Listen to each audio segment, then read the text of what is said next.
every NAFDAC staff, like you were taught by DG. So I am aligning with the DC on the established protocols, whether I'm going to stand, whether I'm going to sleep, whether I'm just going to embrace the protocol. Because he has already said that. So because we are not abiding by the fact that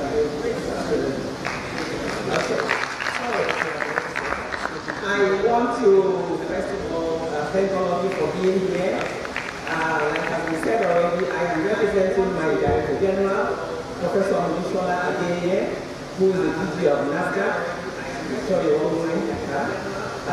She would have loved to be here, but for the exigencies of duty, she had to go on to see to another assignment, and she has asked me to represent her. And so that's why I'm here. So I was trying to fit into her shoes because I believe that the young shall do well. So that said, I will start my presentation, and it won't be too long because I want to give you time to ask as many questions as you want. I want this to be very interactive, not just for us to come and give a lecture and then go away. I want all the students here to understand exactly what NAFDAC does in terms of safeguarding the health of the nation, because that's our motto. And we transform that, making it a little more aligned to the customer, where we talk about being customer focused and agency minded. But all in all, we are safeguarding the health of the nation in all of our activities. So I'm going to take a few and then we'll see how we do that in NAFDAC. So the outline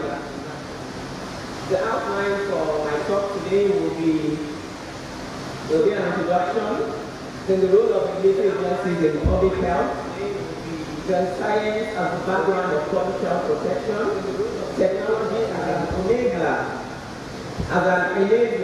in public health regulation, challenges and opportunities, case study and success story, then conclusion and call to action. Then we have the interactive session.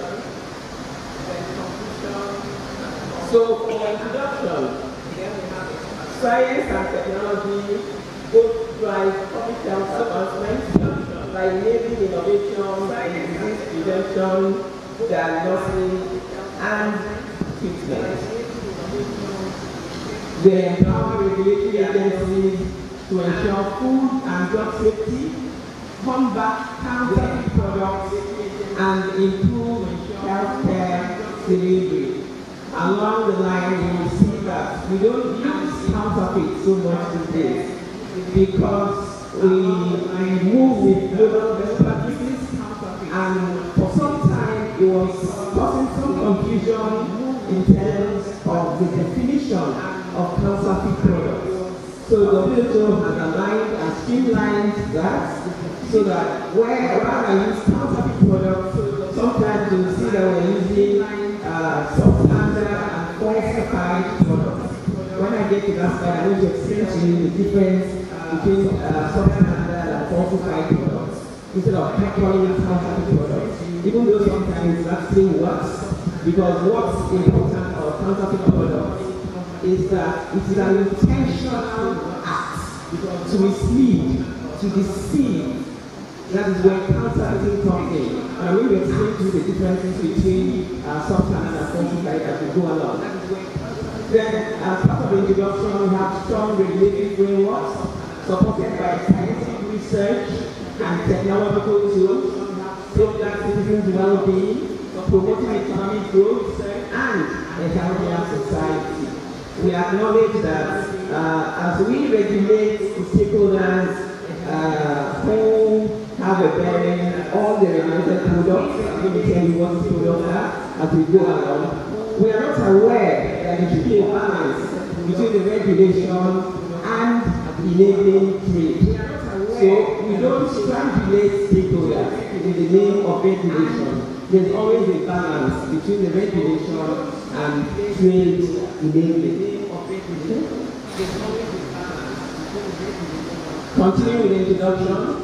So as the National Medicines regulatory authority, NAFDAC plays a leading role in protecting and improving public health by ensuring that medicinal products available in the country meet applicable standards of safety, quality, and efficacy.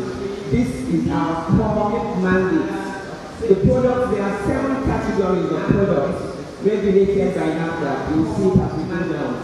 And our mandate is to ensure that each of them meets the standards, meets the requirements for safety, efficacy, and quality. NAFDAC regulates and controls the manufacture, the importation, the exportation, distribution, advertisement, sale, and use of food, drugs, cosmetics, chemicals, detergents, medical devices, and all drinks, including packaged water. These 7 categories are what we call regulated products. When you take away all of these 7 categories, I don't know what is left for anybody else to regulate. So you can see that there's so much that is entrusted to the care from NAFDAC. NAFDAC as a complex regulatory agency is a scientific organization with operations and processes founded on innovation in science and technology in order to ensure the quality, safety, and efficacy of regulated products. You cannot read around NAFDAC anywhere without seeing that phrase. Quality, safety, and efficacy. It goes into like the train of NAFDAC. Okay. So science and technology drive public health advancements by enabling innovation in disease prevention, diagnosis, and treatment. They empower regulatory agencies to ensure food and drug safety, combat counterfeit products, and improve healthcare delivery. I've said this before, but I know why I put it there. Now, through data analytics, biotechnology, and digital tools, science and technology enhance decision-making, efficiency, and public awareness. Strong regulatory frameworks supported by scientific research and technological tools safeguard citizens' well-being, promoting economic growth and a healthier society. These are just by way of introduction. Now we get to the role of regulatory agencies in public health. I have put here some of the regulatory agencies.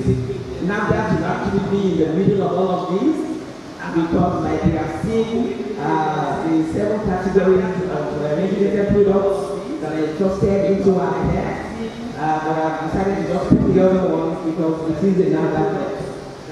So we have NCDC, we have the National Biotechnology Development Agency, we have National Agency for the Control of AIDS, that's NACA. We have Institute of Human Biology, we have Nigeria Institute of Medical Research, we have National Drug Law Enforcement Agency, it's not exhaustive. Pharmacy Council of Nigeria is not there, but it should be there.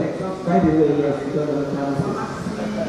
Okay, so these are just a few of the regulatory agencies in public health. Each has a special mandate, but just to let you know that sometimes these mandates overlap. There is a lot of overlap in the activities of many of these regulatory agencies. But it's being worked out now so that each agency knows where their mandate stops so that the other one knows where they can start. To reduce friction and again to ensure that stakeholders are not terminated so that their business continues to thrive. Okay, so the role of what are NAFDAC mandates? Okay. So NAFDAC actually, I think okay. So these are mandates, okay? So the National Agency for Food and Drug Administration and Control, that is NAFDAC, was established initially by Decree number 15 of 1993. This was amended by Decree number 19 of 1999. And now it is the NAFDAC Act, M1 Law of the Federation of Nigeria, LFN 2004. This is a subsisting law as we speak. So this act mandates NAFDAC to regulate and control the manufacture, importation, exportation, distribution, advertisement, sale and use of food, drugs, cosmetics, medical devices, packaged water, chemicals, and detergents, again collectively known as regulated products. So you might have a question in your exam, they ask you what are those regulated products by NAFDAC. There are 7 categories, so you can name them.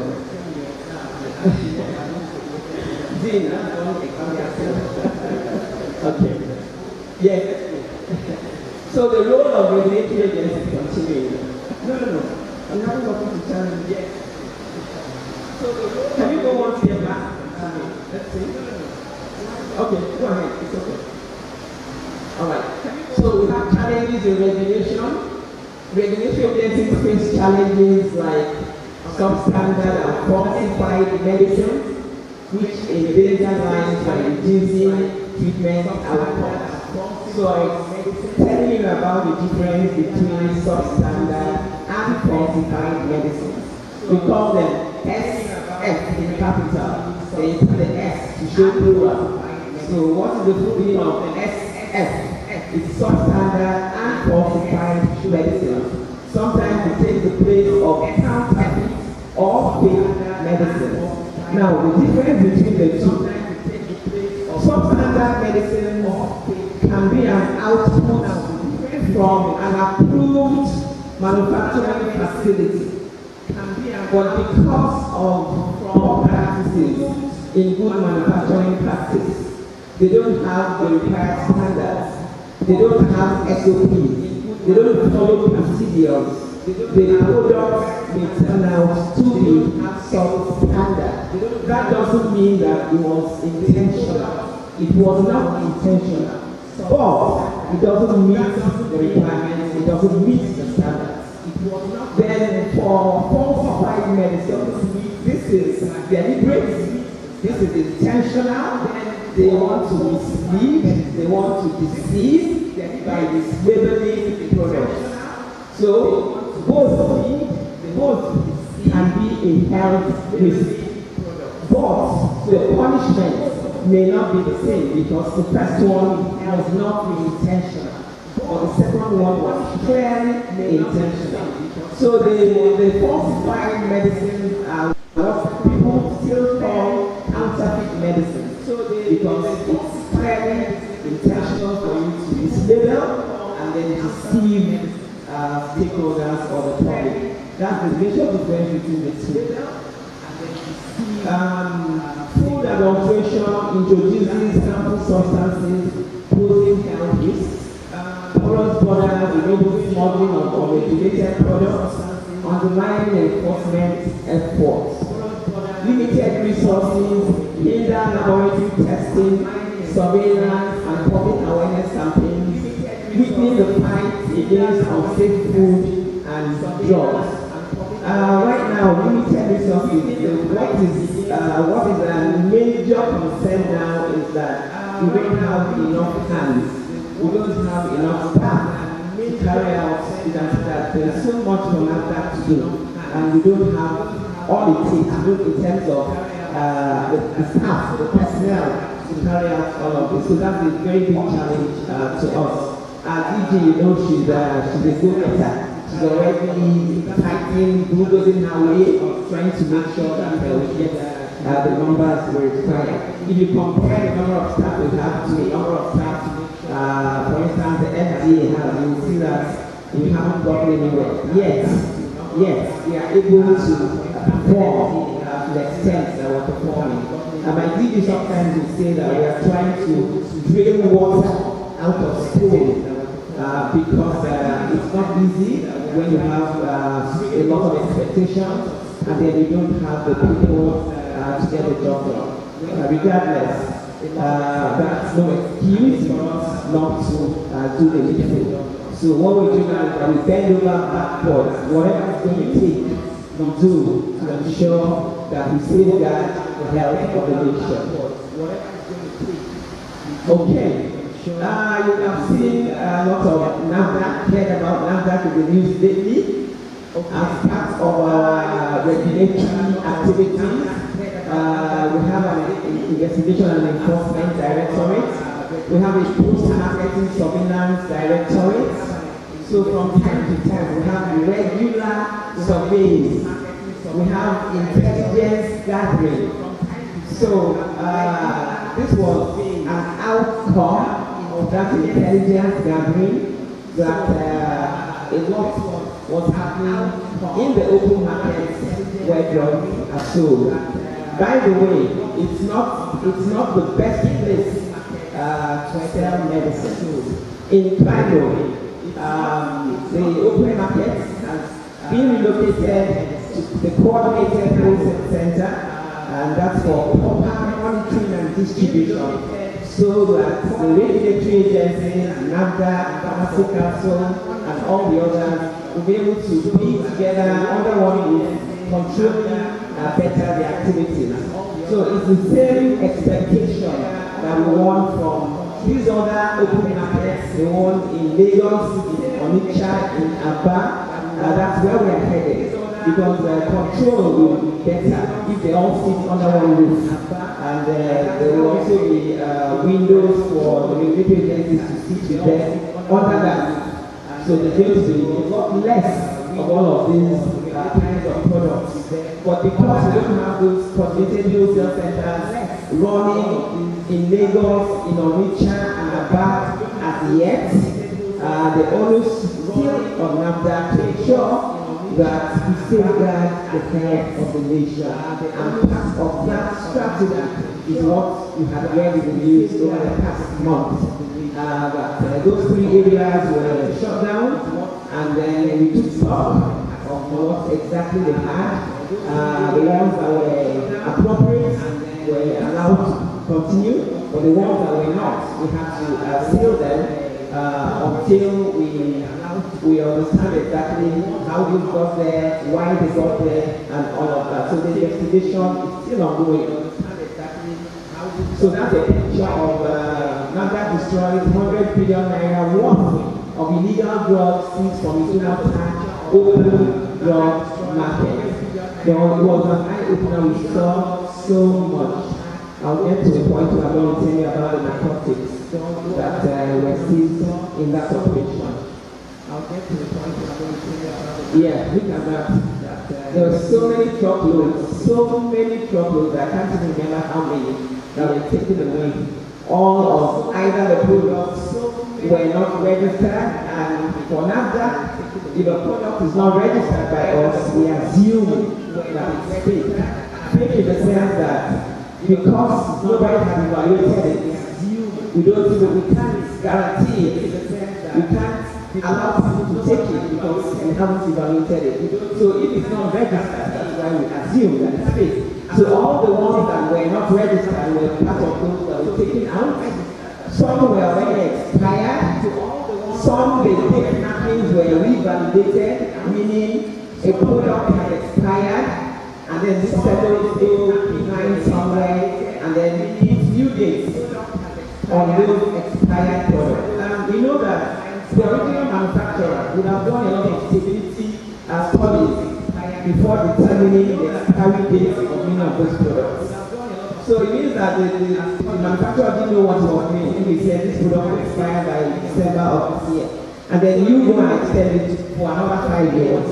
You know, I think also that people do not understand the consequences of it. Because when a product expires, we know that there might be a lot of radiation products that, you know, over time will lead to only God knows what.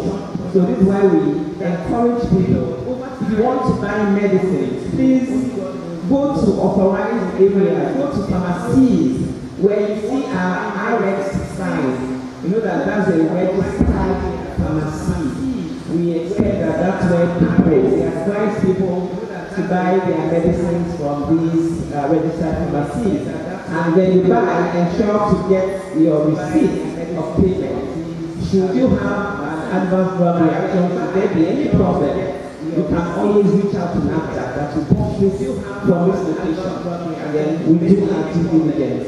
We also have an app you can put together, let me not put there, where we report these kinds of problems, adverse drug reactions, adverse drug events, prescription errors, all of those things.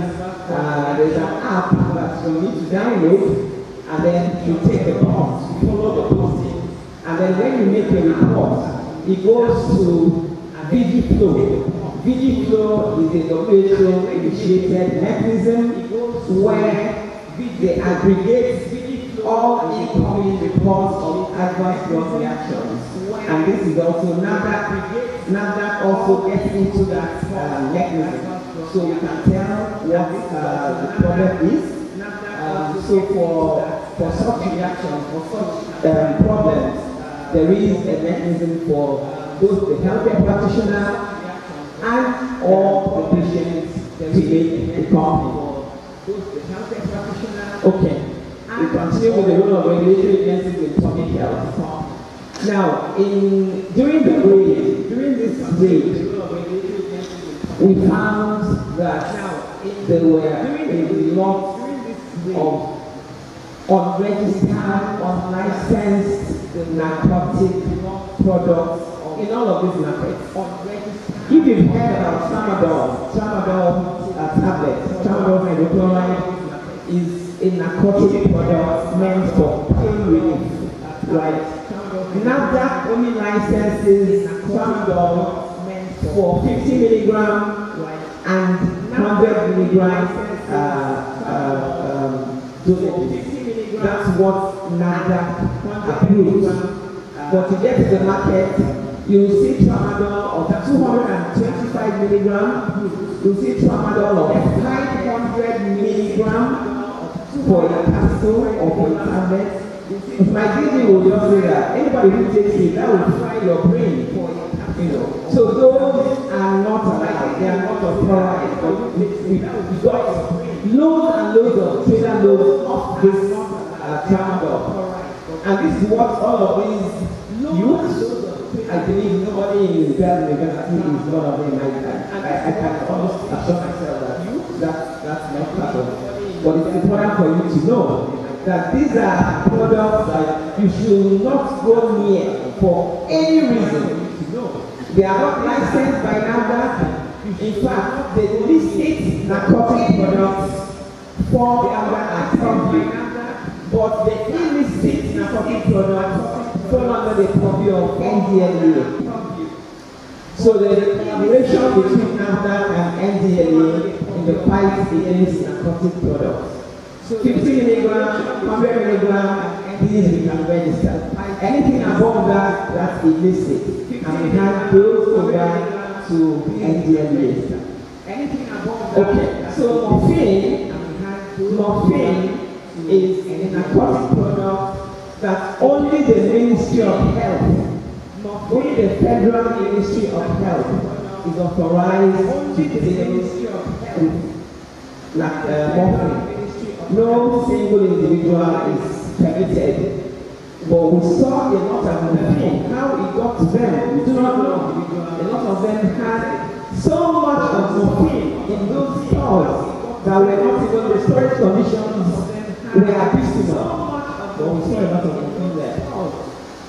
So we have just put out there what can happen to you when you indulge in these opioid abuse. You know that narcotics are medicines that cause abuse, addiction, and dependence. Once you start, it's difficult for you to let go. So it's better that you don't take it at all.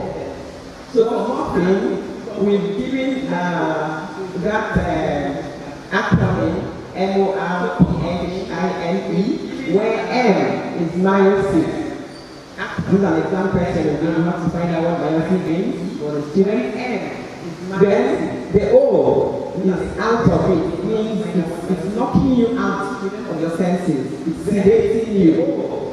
Then R is a respiratory depression. P is the pruritus, the itch. H is the hypotension. So it's not just about the hypertension. The hypotension is as dangerous, if not more dangerous, than hypertension. So this is what will happen when you indulge in all these narcotic products. Then I, infrequency, that's constipation. Then N, nausea, and then E, emetic.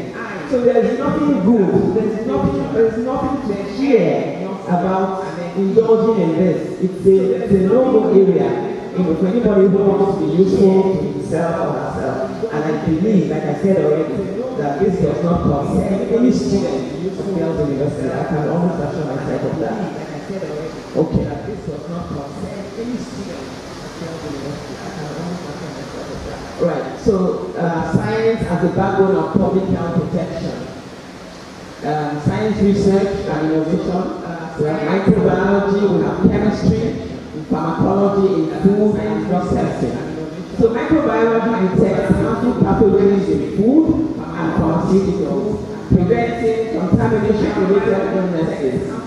Chemistry analyzes drug composition and food additives, identifying toxic substances and ensuring compliance with safety standards.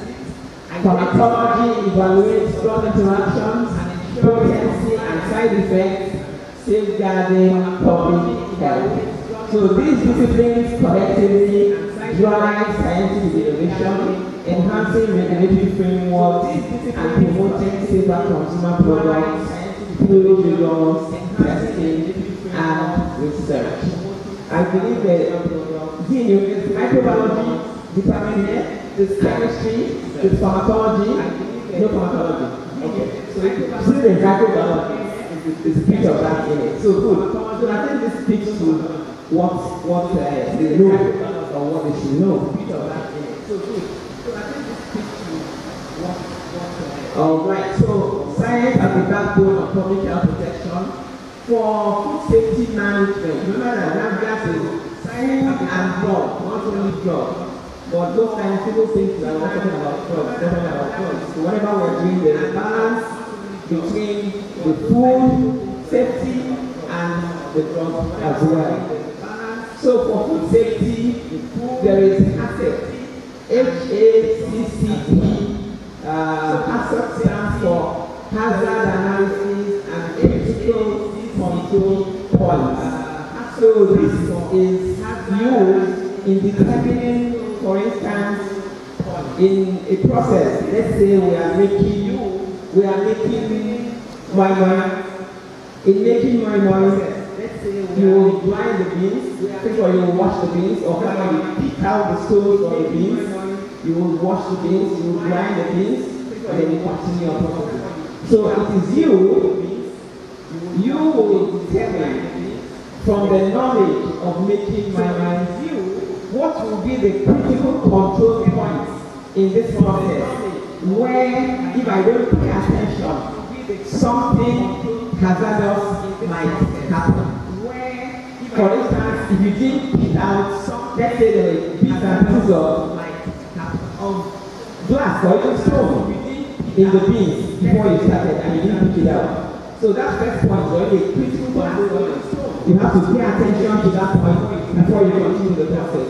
So pretty much that is what HACCP, that's what HACCP tries to explain, that in a process, you must determine which areas are critical for you to put control measures, so that if you fail in putting those control measures, hazards may occur.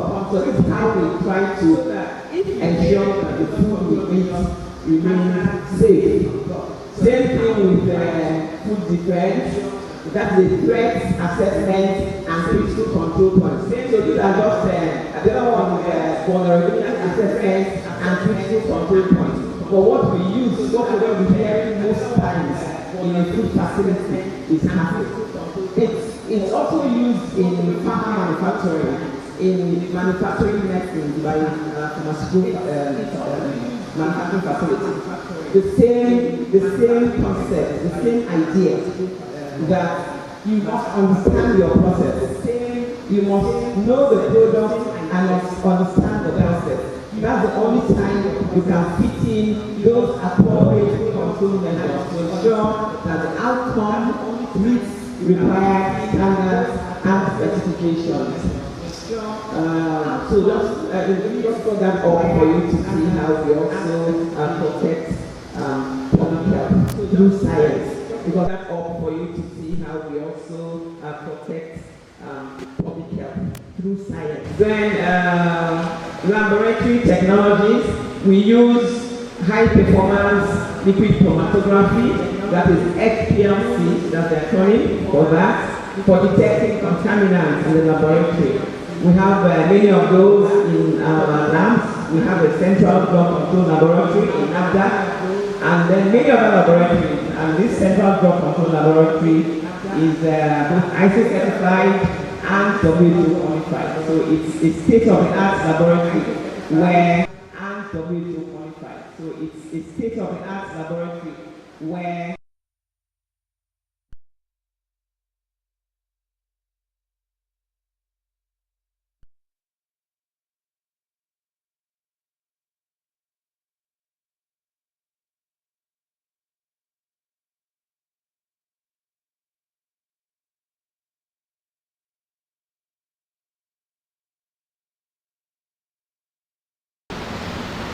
all right, then for our laboratory services, like I just said, NAFDAC state-of-the-art laboratories are equipped with sophisticated equipment for the analysis of food, drugs, cosmetics, medical devices, chemicals, detergents, bottled water, all called what?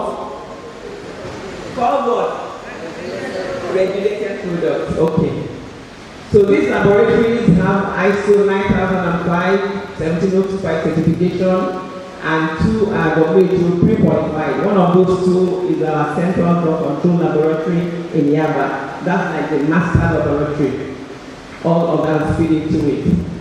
The NAFDAC lab runs on ICT software we call Laboratory Information Management System, LIMS for short.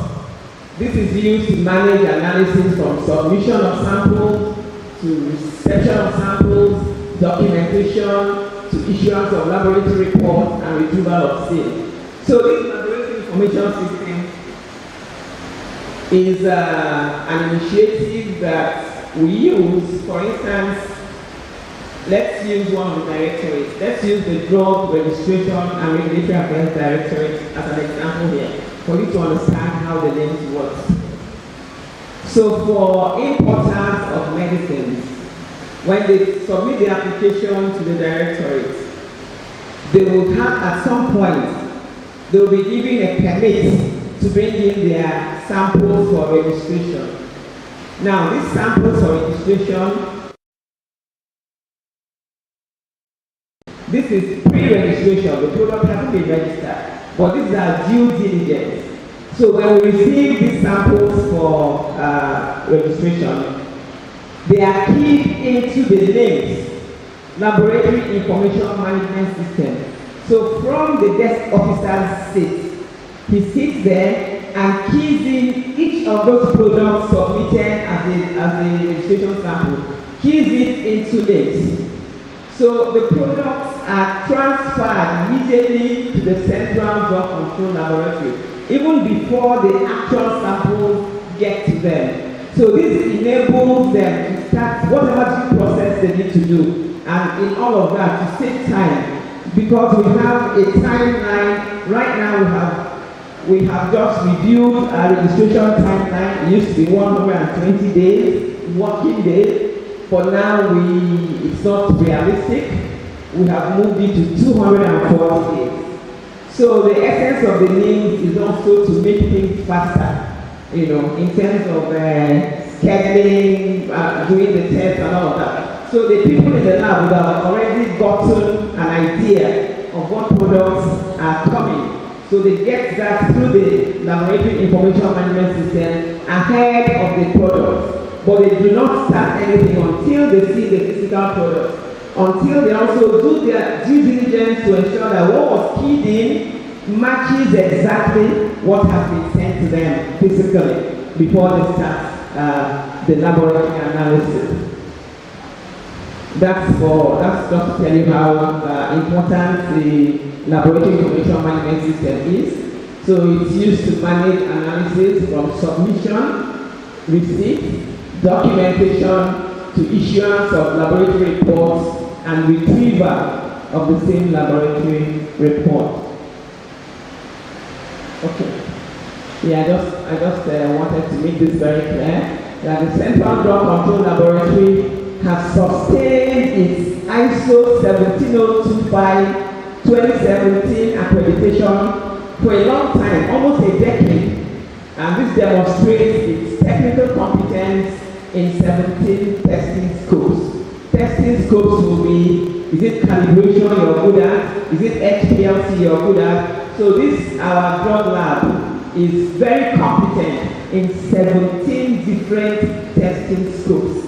I need to bring this out for you to see that this is a well-equipped, this is a trusted lab to tell you that whatever we test, any analysis conducted in this lab by NAFDAC, you can rely on the report.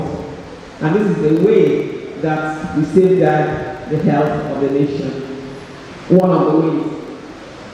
Now this lab and other labs operate under quality management systems, QMS, that align with ISO 9001-2015, ISO 17025-2017, WHO Good Practices for Pharmaceutical Quality Control Laboratories, we call GPPQCL, and WHO Global Benchmarking Requirements. I'm just bringing all of this out for you to see that, there's so much has gone into this lab. Because the lab really is the last man standing for us. If we falter in any other area, we fall back on the lab. What does the lab say about this product? They give us the final verdict. And that is why we have put in so much to ensure that this is a technically competent laboratory.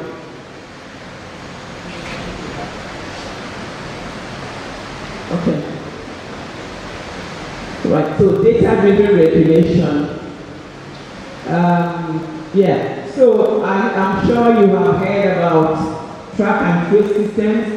You must have heard about traceability in the supply chain.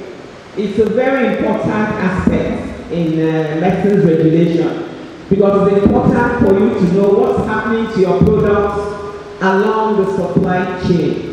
You may have manufactured the best of products, meet all requirements, you followed all procedures, everything perfect. Now, during distribution, something untoward happens. And by the time your product reaches the consumer, it's no longer your product, it's not meeting any requirement. So it is important that people indulge the track and trace system. This is what NAFDAC has been preaching. To make sure you key into the track and trace system.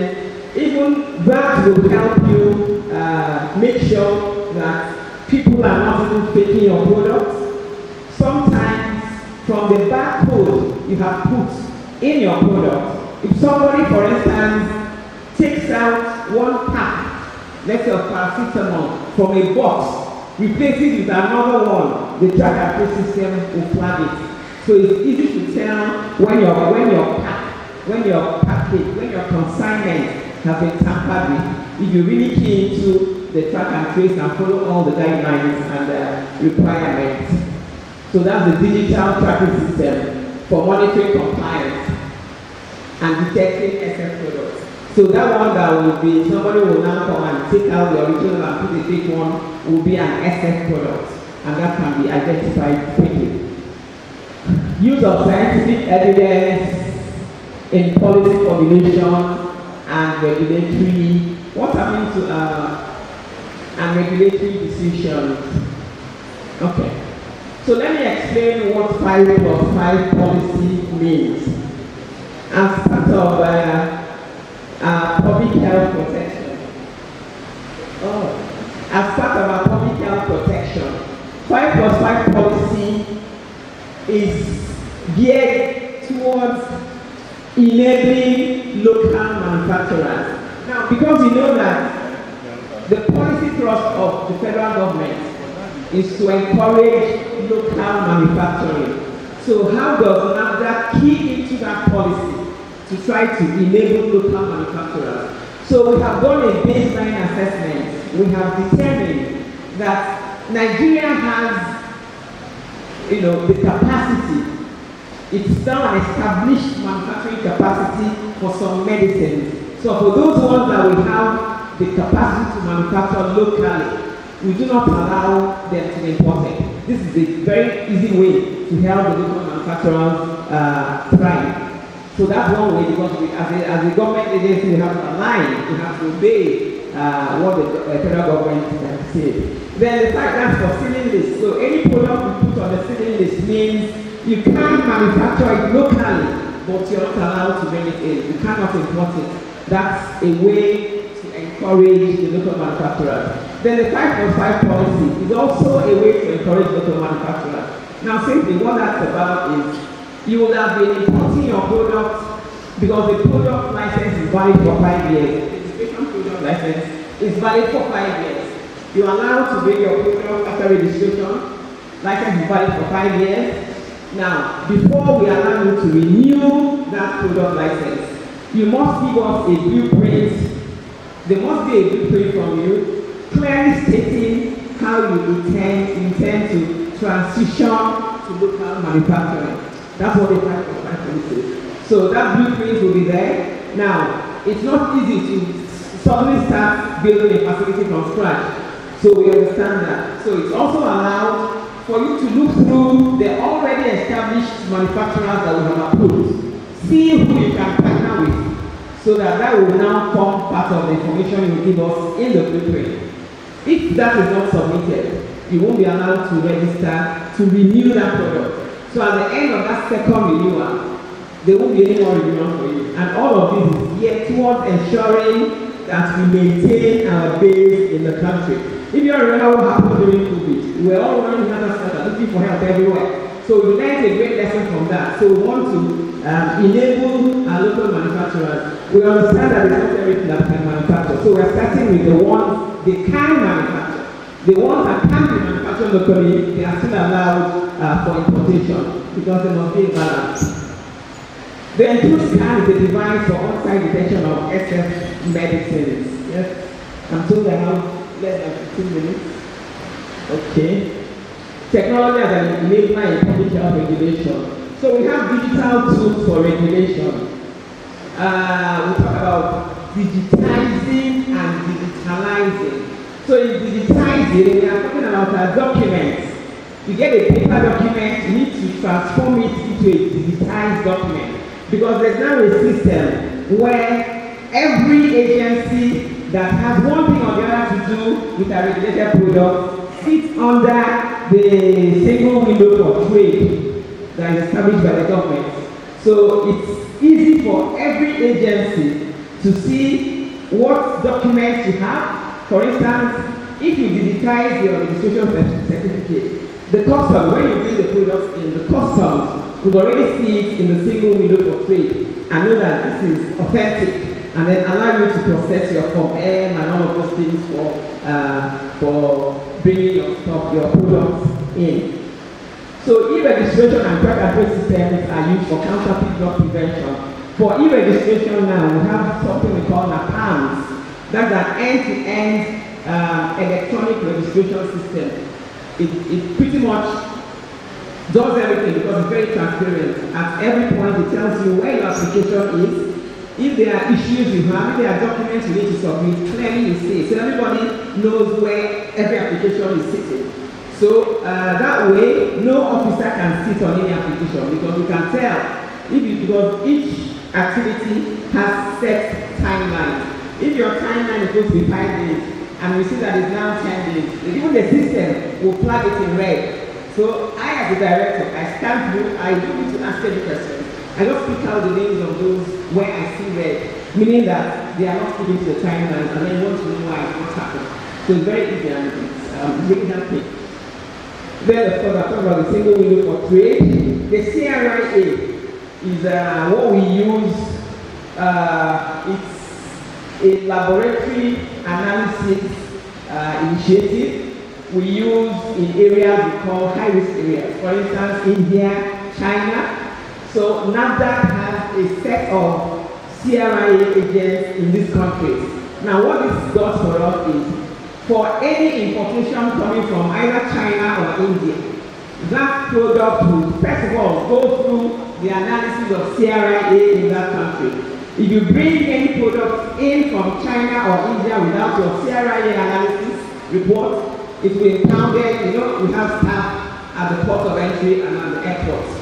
So if you bring them in without the CRIA report, it will be impounded. That means you try to smuggle, you do want to go through our accredited analysts in India or China. So these are ways we try to protect and safeguard public health. Also for our port inspection directorate, they use the e-count. These are all electronic tools we have initiated to ensure that processes remain seamless and faster. Because like I said to you, we don't regulate to calculate stakeholders. We also try to encourage them and make sure that their trade thrives. There must be a balance between those. Then the other one is for clinical trials. Then the dossier DMS is for dossier submission and assessment. Now, for you to register a new product in NAFDAC, you must submit a dossier. A dossier tells you the history of that product from beginning to end. Everything must be stated clearly in the dossier. Now, we have a dossier review team which sits under my directorate who will review the dossier submitted. Your product will not be registered if you don't get a dossier review clearance, which I will sign. And that means they will have gone through the dossier, gone through all the 5 modules, and noted that all is well with the 5 modules. Now, registration is not only from getting a dossier that meets requirements. You have to, the lab has also to give us a satisfactory laboratory report. You have to get a satisfactory GMP inspection report. So we put all these 3 together. So if all these complements meet requirements, then we schedule that product for what we call a Food and Drug Registration Committee meeting. This is the final meeting that is a director's meeting. So all the directors in NAFDAC will sit, chaired by our DG, to deliberate on whether this should be approved or whether this should not be approved. But those 3 complements, the dossier review clearance, the GMP clearance, and the satisfactory laboratory report must be complete and satisfactory before you think about getting a NAFDAC number. Okay, pharmacovigilance and post-marketing surveillance, data analytics to monitor market trends and detect non-compliant products, for confirming product authenticity, mobile authentication service for public reporting on fake products. Remember the scratch, the one you scratch and take the pin and all that, that's MAS, mobile authentication service. All of these are strategies that NAFDAC has adopted to ensure that public is protected. The Next Safety app for reporting adverse drug reactions. This you can download, it's online from Google. You can download the Next Safety app and then you follow the instructions.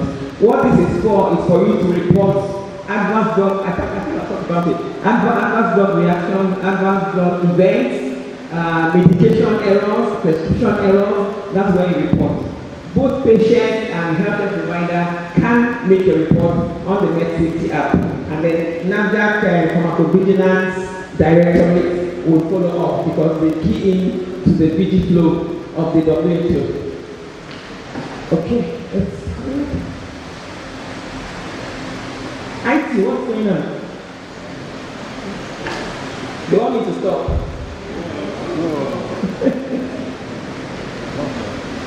So I have 5 more minutes, but they are taking my time. Extra 5 minutes. Please. They are taking my time. Okay. So emerging technologies. AI, I know you guys know about AI for predictive risk analysis, blockchain for supply chain transparency, pretty much like the track and trace that I explained. Right now, the AI part of it is almost done because we noticed that, let me give you an example of some of the issues where you feed them manually, you may run into some errors. Now, for instance, we don't allow sound-alike or look-alike products. If Mr. A has registered this and it's black, this shape, and maybe the name is ABC, then somebody else brings something the same shape, the same color, and names it something that sounds like ABC. We won't register that. So we call it pass-offs. So we don't allow pass-offs. So most times, because this is done manually, we can sometimes miss out on some of these. Then later, you'll see two companies coming to tell you, this one is taking my design, this one is taking. So, to mitigate that, we have now introduced the AI. AI, it's in the works now. So once all that is done, we won't be having this kind of issues. And many more areas that the AI will help us with. Okay. So multi-strategic approach to mitigating substandard and falsified medicines in Nigeria. This is like a web. It's just showing you there's SF mitigation in the middle. Now, what are those things that NAFDAC does to mitigate the proliferation of substandard and falsified medicines? Remember the difference between these two? One is what? One is very intentional. The other one, let's say, was a mistake. But regardless, both pose similar health risks. Okay, so we have another regulations that's sitting at the top. In one of the slides, I talked about enabling acts. NAFDAC Act Cap L1 Laws of the Federation of Nigeria 2004. This is the act that gives us the power to do what we do. It's the current act that gives us the power to do what we do. So when you have that act, you derive from that act your regulations. Those regulations have the force of law. So the regulations will be like an umbrella kind of thing, an overarching document. It may not delve into specifics. That's the regulation. But from that regulation, you now derive your guidelines, which will be more detailed and really help both the stakeholders and even our staff in understanding the requirements of the regulations. Then from those guidelines, you tease down the SOPs. So at each level, everything is speaking to that enabling act that gives us the authority to do what we do. But each has its different levels. So that's what the regulation does. Then the post-marketing surveillance, we do that from time to time to look through, draw random samples and send to the lab, track and trace, media public enlightenment, GMP requirements, TrueScan, CRIA, coordinated wholesale centers, enabling local manufacturing and investigation and enforcement going out like they did in the past month, mobile authentication service. We have the NAFDAC Green Book. So if you want to verify whether a product is actually registered by us, you go to the NAFDAC Green Book. You can access it through our website, www.nafdac.gov.ng. And then you can get to the NAFDAC Green Book and key in from product search. Key in the product you want to see whether it's registered. It brings out yes or no and tells you whether it's actually registered or not.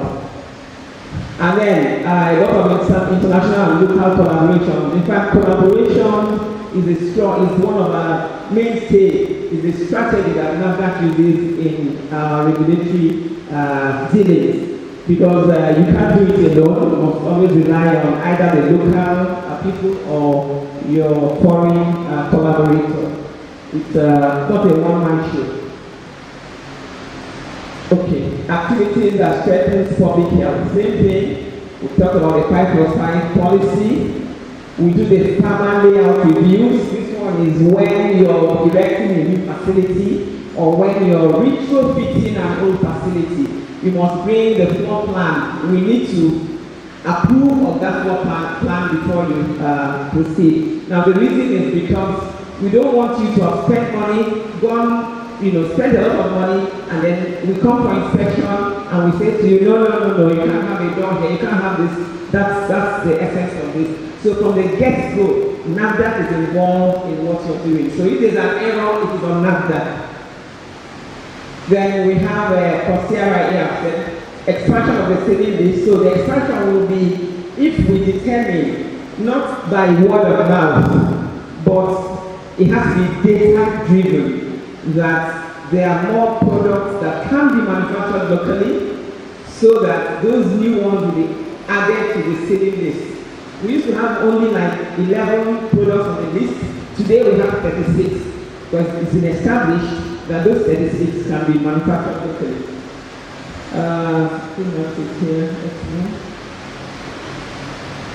So what are the key challenges? Smuggling and some regulatory enforcement gaps. Those gaps will be maybe we don't have the manpower, maybe we don't have enough vehicles, because enforcement, we are barely 2,000 staff in NAFDAC. We're talking about how many millions of people in Nigeria. So you can see that we are just grossly understaffed. Limited research funding and capacity building constraints. What are the opportunities for improvement? Strengthening partnerships between regulatory agencies, academia, beyond university, and the industry. The industry, yes, running. And from today, we are keeping Bells University. It's there to stay. Then, leveraging local scientific expertise for research and development. Yes, we are doing that. Encouraging students to pursue careers in regulatory science. I have just gotten a master's from Purdue in regulatory science, and I tell you, it's worth it. So we're encouraging students to also key into that. They will not regret that effort. Okay, so some of the case studies. Example 1, enforcement activities in our bank for food safety. Many of you would have seen where they were making some drains. It was an awful sight. When I remember it, I even shivered. Right? So that's what we are talking about, the enforcement activities in a bank for food safety. Then the coordinated wholesale center in Kano. And the whole essence is to mitigate excess. So that's why you didn't see that Kano was shut down. Some people were wondering, but Kano is one of the open markets. Why didn't NAFDAC go there? NAFDAC didn't go there because they're already complying. They're already in the coordinated wholesale center. So it makes it easier for us to monitor their activities. Then recent enforcement activities in Idumota, Aba, and Onitsha. Then example 4 is the traceability in narcotics and impact in COVID-19 vaccine. So this traceability is the track and trace system that I talked about. We have done a pilot study using the narcotics. The next pilot we want to start very soon. This quarter will be on MNCH. MNCH is maternal, newborn, and child health. That's an exam question. Maternal, newborn, and child health. Plus N. The N there is nutrition. So it means the products, what are those activities around this kind of products? We are looking to see that mothers, babies, children, they are well taken care of in terms of health products, in terms of nutrition, pretty much. The SDG, each of them 3. I'm not sure. SDG 3 says what? Yeah, so that's SDG. Yeah. So this idea of keying into MNCH speaks to SDG 3. Okay? So these are success stories that we've gotten. Okay, so for talking about the COVID-19 vaccine distribution. So during COVID, it was an epidemic, so there wasn't really time for you to do all of the tests required. It's allowed when there's an epidemic, but what you must ensure is that that product is safe. but you may not have confirmed whether it will be efficacious, but it will not kill you. So there will be a brief testing, a brief evaluation, and then you rely on those who have done it before. So pretty much the vaccines that came to us, this was what we did, reliance on those who have done the evaluation. Then after COVID, we now go back and trace back and then start checking many of other things. But number one is that it won't kill anybody. That one is settled. So in the course of that, some of the vaccines that came were distributed. While they were being distributed, and now, these are very competent lab, drew samples to test. Samples were okay, but one of the samples, I think they did a random picking again. They found that it started turning, it was turbid. It was already going turbid. And when it starts going turbid, you know what that means? It's microbial contamination. You can imagine in a vaccine. So if we hadn't had the track and trace, and the track and trace flagged it exactly at the point where it was, it told us the exact location where this particular one was. So because of that, we didn't take the risk. We have to stop the distribution of all of them at that point. So that's the essence of track and trace. It tells you exactly where things are going wrong and for you to take immediate actions, immediate regulatory actions, and take the decisions that are required. So that's very important. So that's why we are urging manufacturers to please key into the track and trace to protect their supply chain. So we have achievements and future implications. We're still talking about feasibility. So in conclusion, vision for the future. We want to strengthen regulatory science, we want to foster innovation, and ensure a safer health environment. And now what a call to action for students of Bells University. We want to urge the students and faculty to contribute to research and innovation in public health and regulatory science.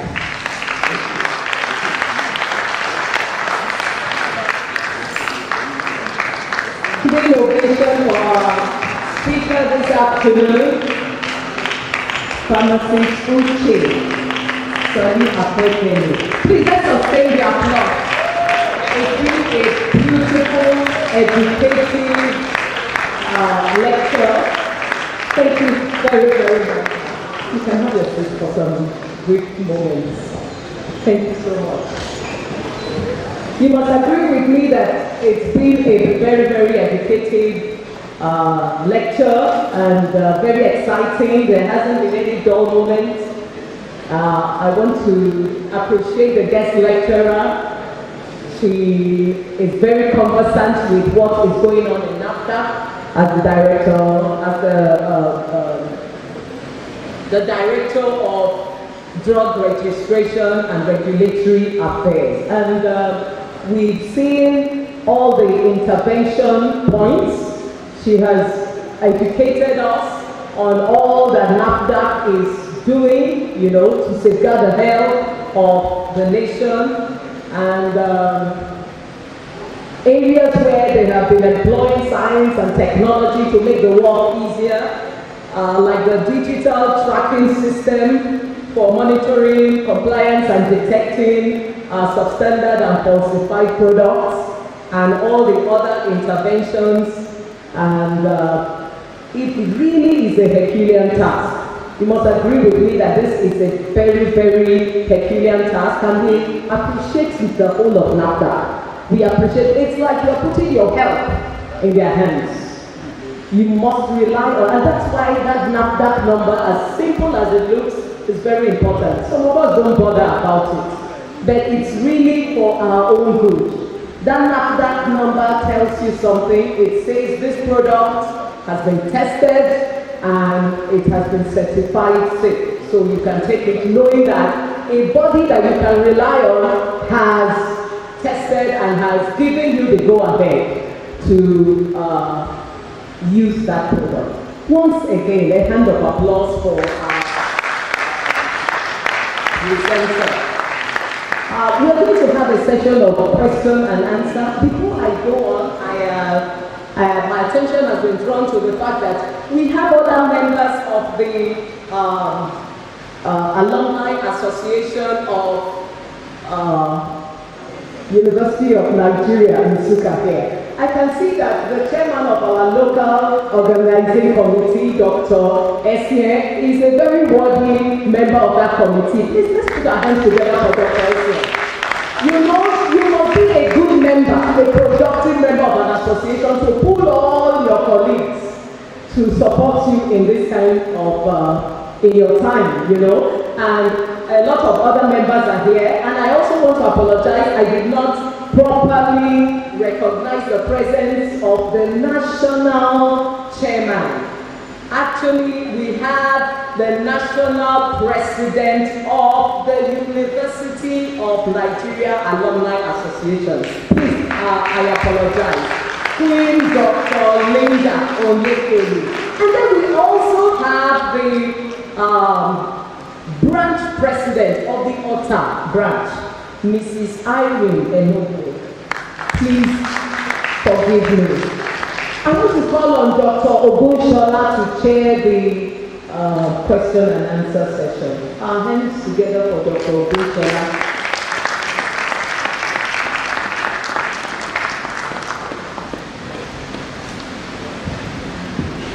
The Vice Chancellor staff, the members of the management staff, our distinguished lecturer, I'm not going to waste time on the protocol here. I'm just going to start on the protocol already well established. So I have a single assignment here to call you to ask concerning the lecture and then make some few comments. So let me start by saying that was a very, very informative lecture. I want to thank you for that. Highly educative.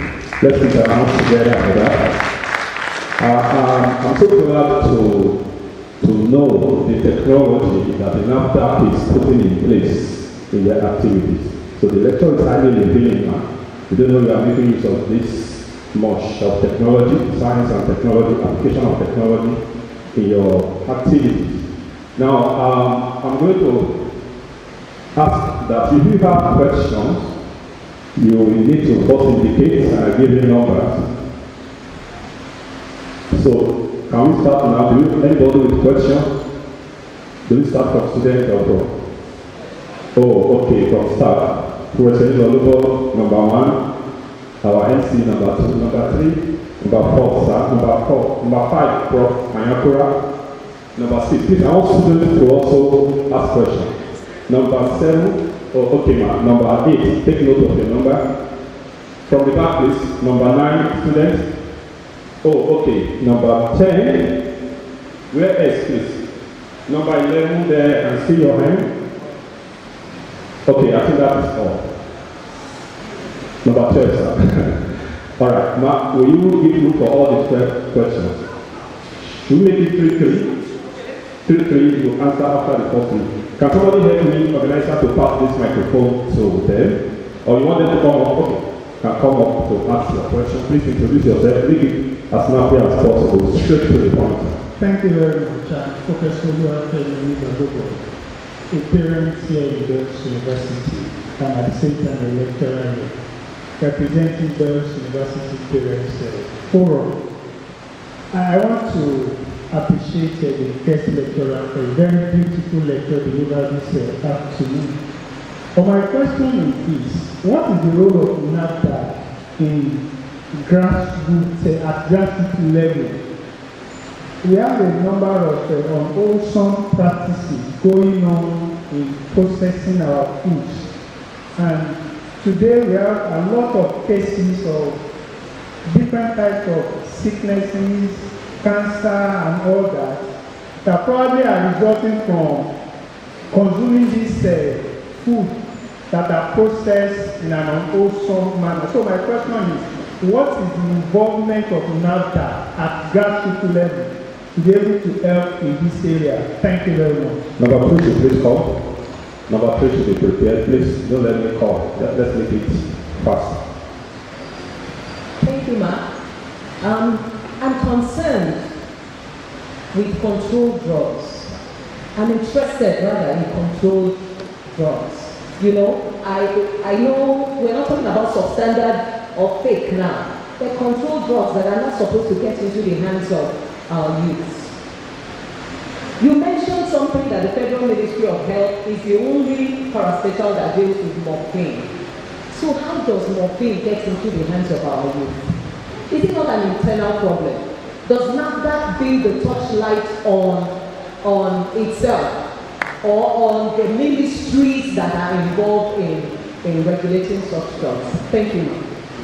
The top person, please. Let's put our hands together for our please. Thank you, ma'am, for that technical lecture. Thank you so much. Mine is on food, just like Prof said, because you see, it has posed a concern to you. Oil that we buy in market. Do you know that this oil is contaminated, especially palm oil that we buy in market? And gala that they sell to us has a expiry date. They will change it. They sell it last. Supposed to say, correct me if I'm wrong, at least 2 days. But you find out that those plants, they will polish it before you and still sell to us.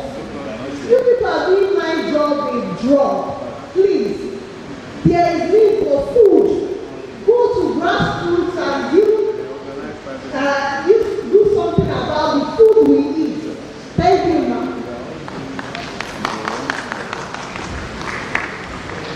Okay, thank you to all of you for the questions. I'll start from the first one. That's the grassroots question regarding food processing.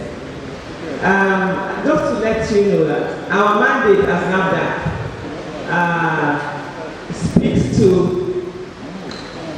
controlling food products that are processed and packaged. Packaged in the sense that there will be date markings on the package. Now, for the kind of things in the market that people might see, those are not packaged. Many of the things they do in the market are not packaged. And that is not our mandate. But that doesn't mean that if we see things like that, we will keep quiet. But I just want to tell you what our mandate covers. Processed and packaged. And when it's packaged, it must have date markings. These are the things that inspectors go to check. Because before we approve a product, we must visit where that product is manufactured. Part of the evaluation, part of the assessment is the good manufacturing practice. How much of it are they meeting? Part of it is the hygiene. How much of it are they meeting? And the product will now be a processed and packaged product with date markings. So anyone that isn't packaged with date markings really doesn't fall directly under our mandate. But, like I said, that doesn't mean that when we see it, we will keep quiet. So this is a call to everybody. NAFDAC cannot do this alone. It is collaboration, everybody together will fight this war. I think it's the Federal Ministry of Health or Ministry of Agriculture, I'm not too sure which of the ministries now, they are supposed to get into the markets, start dealing with all those people who mix oil and all of those. But once that oil has been packaged, maybe the ones you see in supermarkets, yes, that is our responsibility. Once it's packaged, it has a name and it has date markings. That's a NAFDAC regulated product. But the ones in the market, in those large kegs, without date markings, without anything, those are not directly from. But in the spirit of safeguarding the health of the nation, if you see something, say something. NAFDAC has offices in all 36 states of the Federation. We have, I'll find our hotlines where people can call or send messages if you see something and you don't want to come all out. But I would advise that if you see something, please say something. You can walk into our nearest NAFDAC office and make this complaint. Even though it is not directly under us, we won't sit and say, oh no, this one is not packaged, it has no date market, we won't do anything. The least you can do is to send it to whoever whose immediate and direct responsibility it is. So that's why in my lecture I said that there's a lot of collaboration in NAFDAC. We work a lot with stakeholders. We work a lot with other agencies. So if we see this, we can take it up. Even if we don't have that mandate to deal with it directly. That's for the food. Then for the controlled drugs, like, yes, morphine. Yes, I said that morphine, it's only the Federal Ministry of Health that is authorized to bring in morphine, only the Federal Ministry of Health. So anybody who wants morphine will go through the Federal Ministry of Health. But it's the Federal Ministry of Health that can import it. And then people can now go to the Department of Pharmacy in the Federal Medical Stores, make your requisition and all of those. They have a process. And then you can get. But it is only the Federal Ministry of Health that is authorized to bring morphine in. In part of my lecture, I talked about some of the challenges regulatory agencies have, one of which is smuggling. It's a global phenomenon. It's not only about Nigeria. There's so much smuggling. And again, I said to you that we don't have enough hands at the moment. Yes, we have NAFDAC station at the port of entry, but I tell you, many things are coming now, do not even come in from those ports of entry. There are illegal routes of entry across the whole country, and these smugglers know where to go through and nobody sees them. And because we don't have enough hands, and because of also the safety issues, we are not armed. These guys have, what do you call that one, AK, whatever. They have all of those. And you can't ask a NAFDAC staff to go into the bush in one area that there's nobody else and stay there because you're waiting for them to. That will not be good enough because we also want to protect the lives of our staff.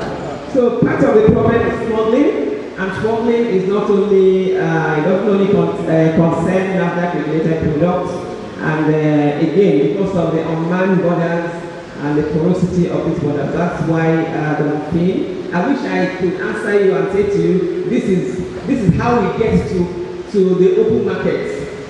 You and I don't have the answer, but we are thinking that maybe they are smuggled. But really, I know that the current minister, the coordinating minister of health now, is one of the ministers of health that is a hands-on minister.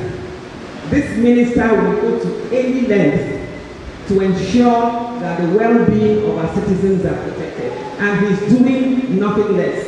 He's on top of his game. I can say that without fear or figure. The current Minister of Health is on top of his game. So all of these issues have come to him. And you know, it's not everything that they will let us know. But I tell you, they are working on something. So that's what I can tell you about that. Then the oil in the market and the gala that has no. What did you say about the gala? That same challenge that I talked about. That part of the things we saw during this week, we saw expired products, we saw unregistered products, we saw revalidated products. Revalidation means they will go and change the date markings of an expired one. You know, sometimes you need to, it's people that have no conscience. We need a paradigm shift. People need to change their attitude. And it's not, you can't go somebody today and say you must change your attitude. It's a process. So it's up to all of us. Wherever we can make an impact, whether it's in the school, whether it's in your church, whether it's in your community meeting, these are areas where you try to speak to people. They need a paradigm shift. They need to come out of, you know, that parochial attitude of theirs. And that's why they do all of this. I don't understand why somebody will see that something is expired and then you just go behind your room there, and then you put a new date on it. You know, it beats me. I really don't know, but I believe that it has to do with we need to change something in our mentality. And like I said again, you know, these things are not just the job of NAFDAC. It is the job of all of us. Whenever you see something, you say something. And because we have offices located everywhere, you can easily get into any NAFDAC office and make your complaint. And like I said, if it's not something that we have the direct mandate to deal with, we can pass it on to the appropriate quarters, because we have collaborations, we hold meetings with all the other regulatory agencies and other stakeholders. Thank you. I hope I tried to answer. Yes, can we have a round of applause for that response? We are going to number 4 now. I was just trying to imagine the office of our distinguished speaker. For somebody to be the director of drug registration, you know, everybody wants to register their drug. And so such a person must be very fair, and I can see the passion in her, and see that. So let's put our hands together for her. Now, we are going to number 4. So let me quickly ask this question. Short. What's the distinction between the mandates of NAFDAC and NDLEA, National Drug Law Enforcement Agency? We answer it together with 3. So number 4, please.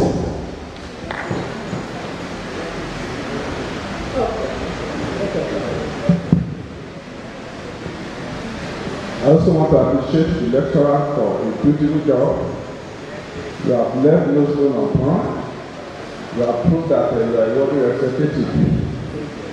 I want to ask 3 questions. Briefly, you spoke about collaboration between the center and the universities, the educational centers.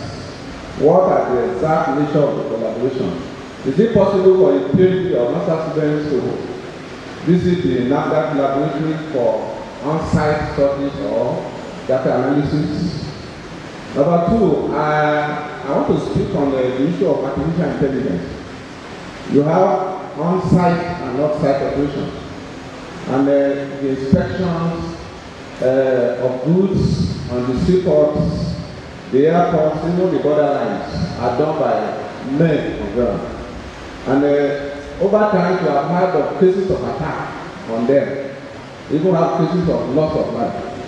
So I want to ask if NAFDAC is considering the adoption of artificial intelligence rather than the direct involvement of men, whether you can begin to adopt machines, AI power, to guarantee the life of the people involved.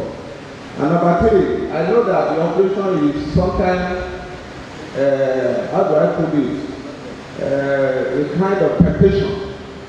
So what are the measures that your center has put in place to make sure that the people on the field are doing the work without honesty and integrity? Thank you. Number 4, please. Number 5, sorry. Number 5, question 5. Oh. Thank you, Ma, for a very educative and enlightening lecture. I want to ask, the shutting down of open markets is a huge success, but I'm a bit worried concerning the ethical issues surrounding shutting down of markets. Because I know that when those markets were shut down, especially the ones in Onitsha and Lagos, the maternal health, the children, the infants that were born around that period, it was difficult for them to access drugs. I witnessed one episode because I was down there during that period. A mother gave birth to a premature baby. They were looking for this NG tube. It would not be found anywhere. They searched the whole of Onitsha. They said everywhere was shut down. So I'm wondering if NAFDAC considered the ethical aspect of shutting down open markets. There may be another way around it. Instead of endangering people that need those drugs. Then secondly, concerning thank you for the collaboration with Girls University.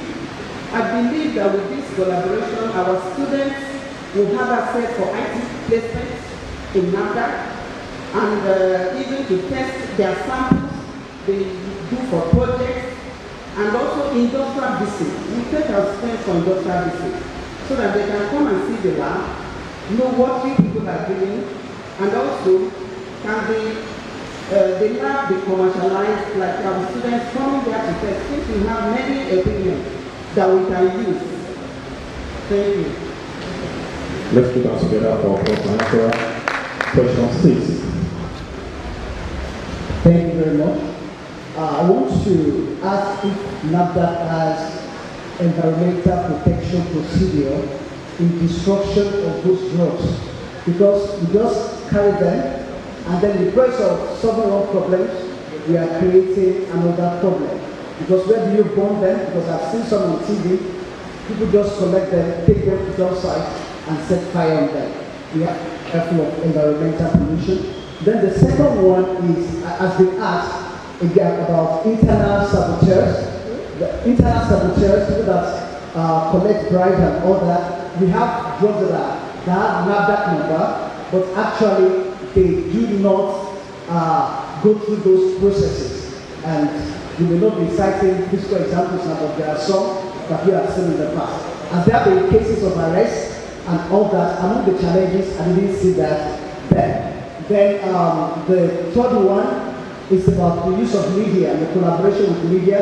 What happened during Akuyeli time? Because the people were carried along with the activities of NAFDAC. Yes, of recent we have seen major catches that are projected online, but from time to time we do not see activities of NAFDAC on media.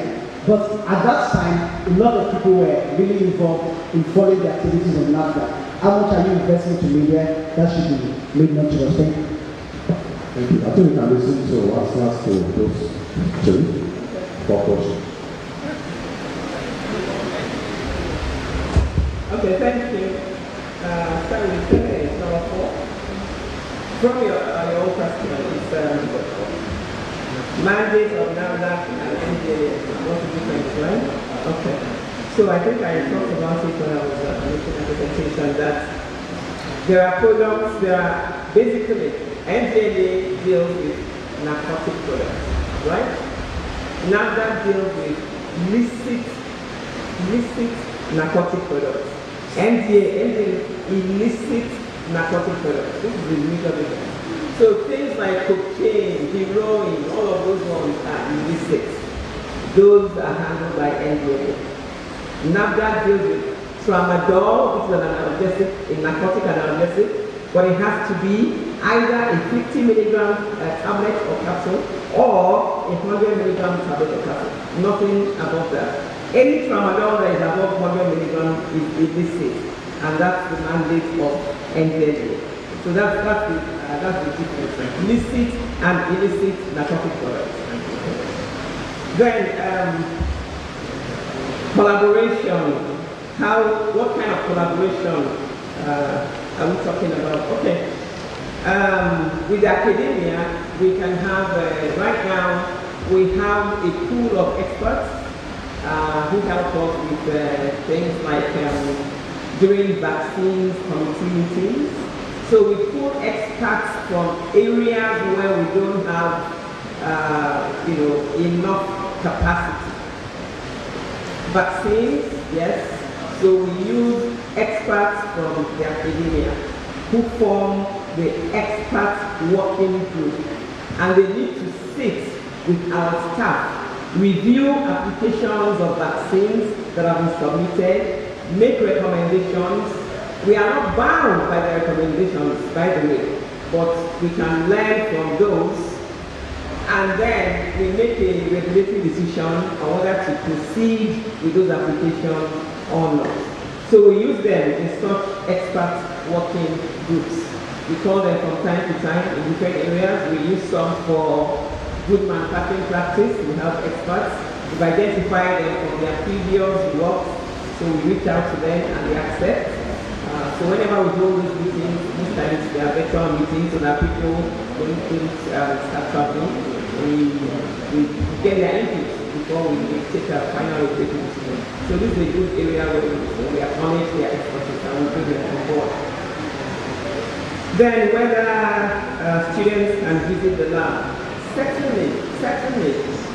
That's why I was happy. I'm proud of our lab.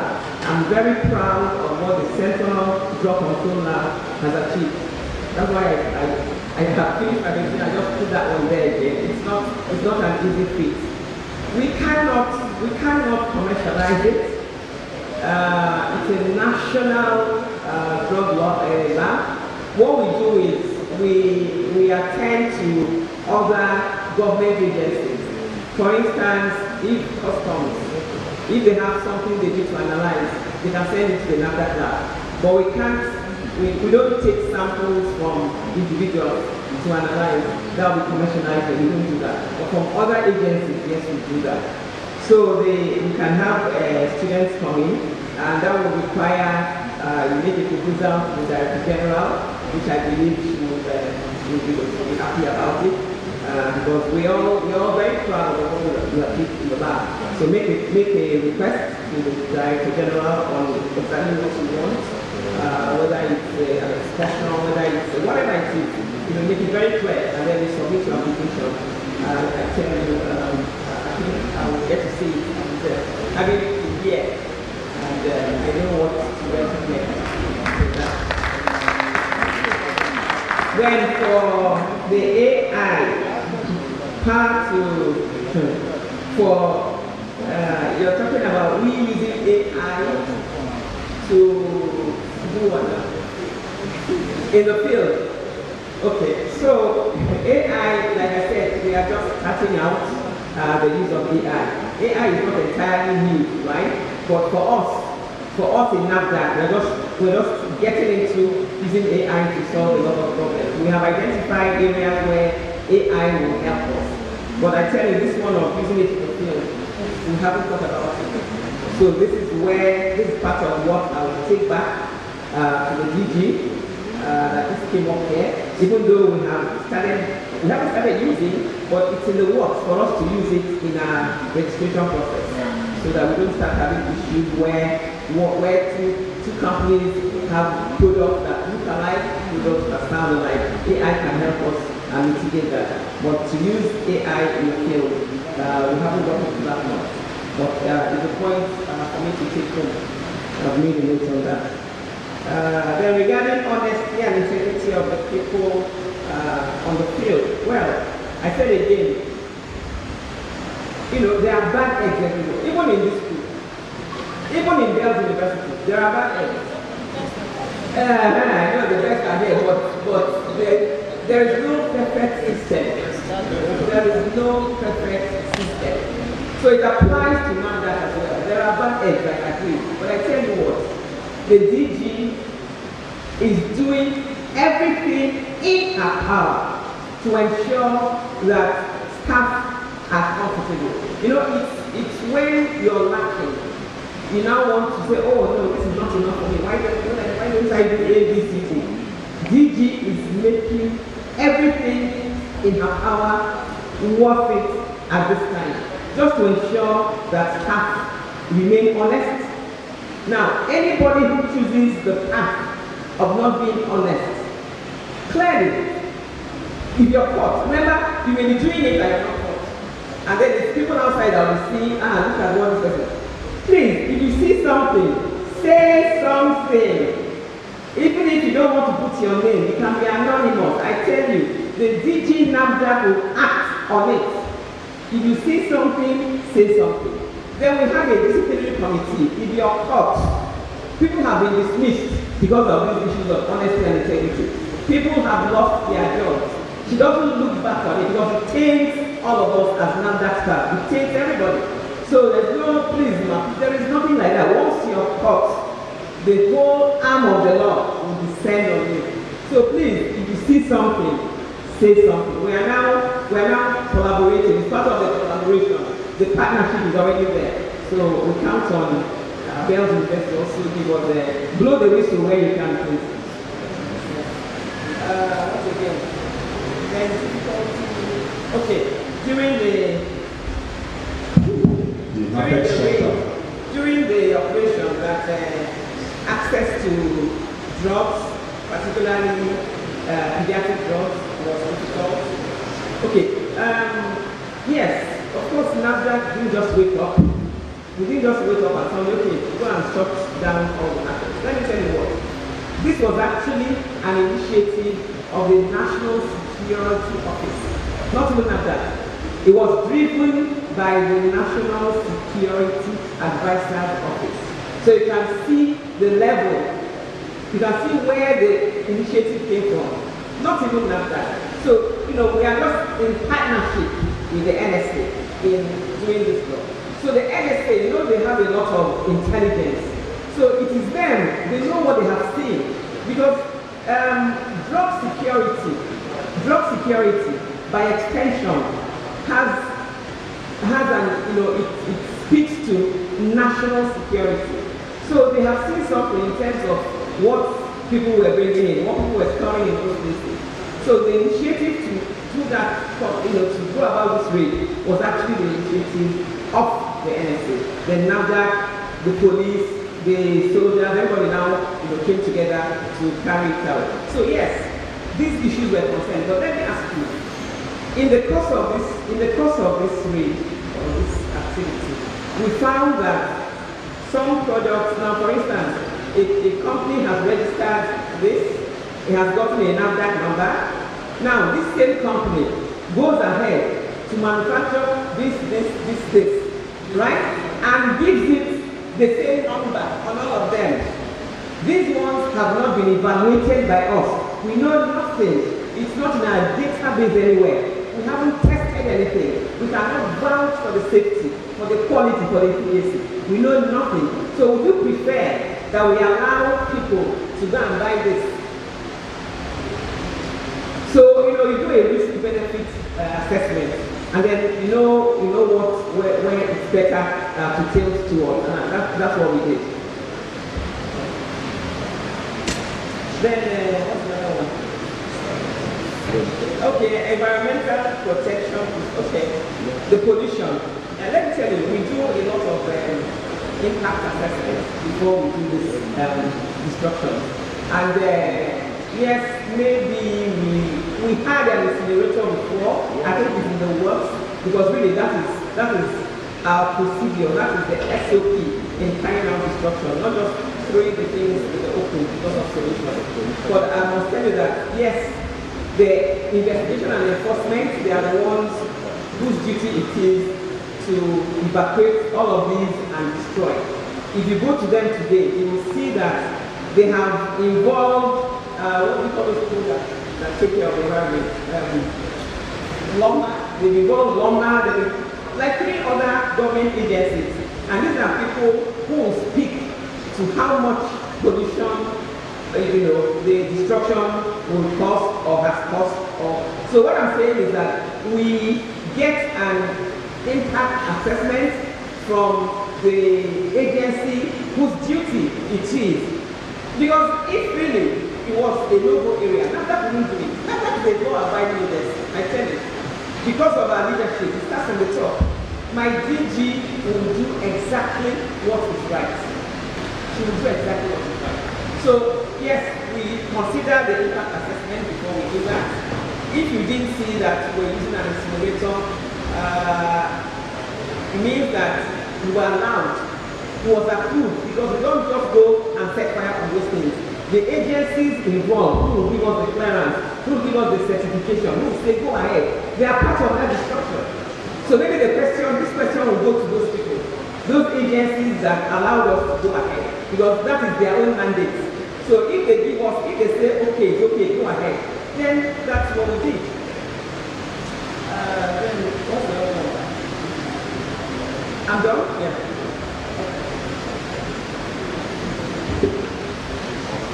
Thank you, Ma. I think the last one is about media, the low media, and we are mindful of time now, so maybe you have that question. We want to pick the next 3, and we make that next 3 the last 3 questions because of time. So number 7, 8, 9. Can we come? The students, please. We want more of the students now. Good Even if you are number 9 and you are a student, the 3 of you can come.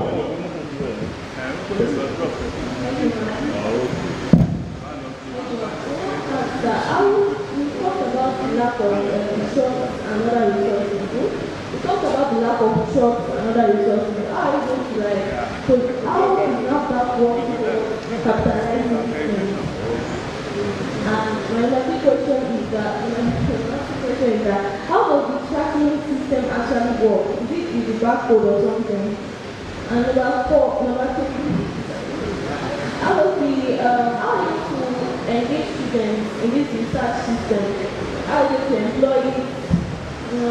Just encourage them. Good afternoon, the Vice Chancellor, the lecturers, and my fellow students. My name is Adeni Rocky Kangola from College of Natural and Applied Science and Information Technology. My question is, despite the NAFDAC's efforts in controlling drugs abuse and substances, we still see a rise in drug abuse. So do you think that the current regulations that are taken is sufficient, or NAFDAC should try and consider changing the way that they approach these issues, maybe by putting on efforts in educating people, or by strict laws? Or some might say that human beings are just stubborn and the battle against drug abuse will never end. Right? Or human beings are just stubborn and the battle against drug abuse and substances will never end.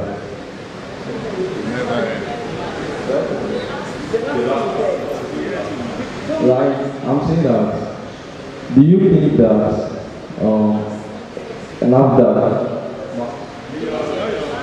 I said, or some people might say that human beings are just stubborn and the battle against drug abuse and substances will never end.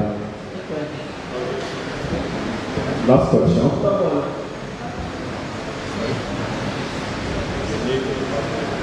My name is Sandy Sivanus, and I'm from the Department of Mechanical Engineering. Good day, ma'am, professors. So my question is, what are the programs set up by NAFDAC to create awareness? And my second question is that, does NAFDAC approve poison? Does NAFDAC approve poison manufactured by people? Yes. And if yes, why does poison have expiry dates?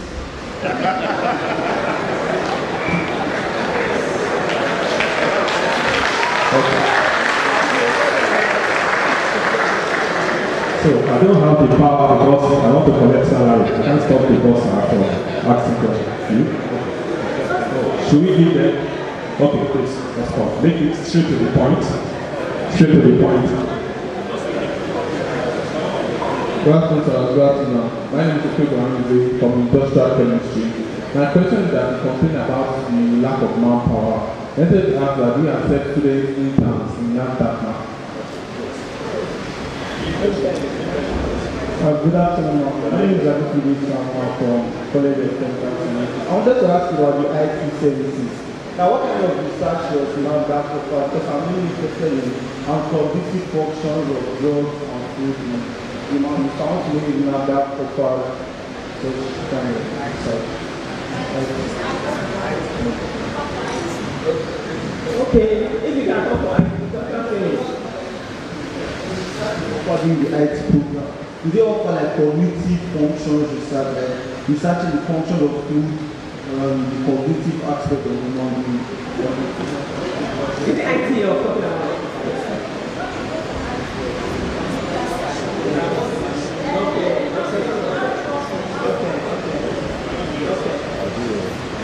Teacher, I actually like hacking the microphone. Thank you for doing the opportunity. My question is just about the activities of NAFDAC. It's like it depends on the DG.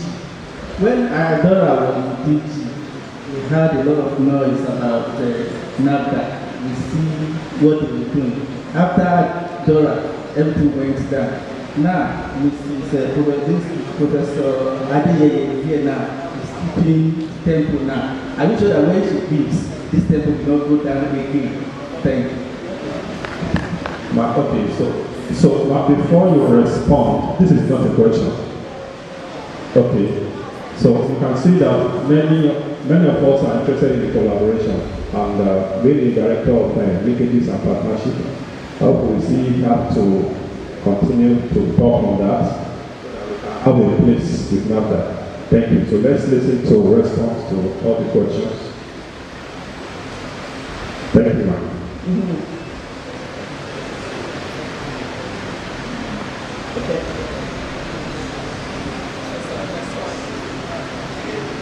Okay, first question was on track and trace. Or what was the first one? Track and trace, right? That's what I have here. Somebody's asking, okay, no, the first one was on trucks. Whether, if we don't have enough trucks, so how do we get to do the assignment, right? Am I right? Okay, so yes, I said that we don't have all the tools we need to. But that doesn't mean we don't have any. I remember I said that because we are short-staffed and because we don't have all the tools we need, we now stretch ourselves more than we would. We bend over backwards. I remember I said it's no excuse for us that we don't have enough hands. We must do the needful. I remember I said that. So regardless that we don't have enough trucks, we still do what we need to do. The only thing here is that rather than putting 10 hours, you're putting in 15 hours. You're stretching yourself to limits. That's what I said. So we are asking and pleading, and our DG has heard. So she's doing all that she can to ensure that we get more hands to help the ones on ground now. So that we don't have enough trucks doesn't mean that we're not doing that. We are, but we're stretching ourselves thin. Then for track and trace, you're asking how that's done. Yes, the use of barcodes, and then there's something called GLIN, that's Global Location Identification Number. So for every facility, you must key into what we call the GSI. GSI is the initiator of the track and trace, right? So if you key into GSI, you must have a GLIN number. That it gives from every angle. We can easily pinpoint where your facility is located. Same thing of one called GTIN, Global Trade Identification Number. It's a unique identification number that it's only for your product, and the GLIN is only for your facility. So at each point, we know what's happening in your facility and we know what's happening about your product along the supply chain. But you have to key in to the GSI, which is the main system that NAFDAC has. It's not NAFDAC, but we're partnering with GSI, it's also another organization. They are the ones that provide the guarantees. So by use of barcodes,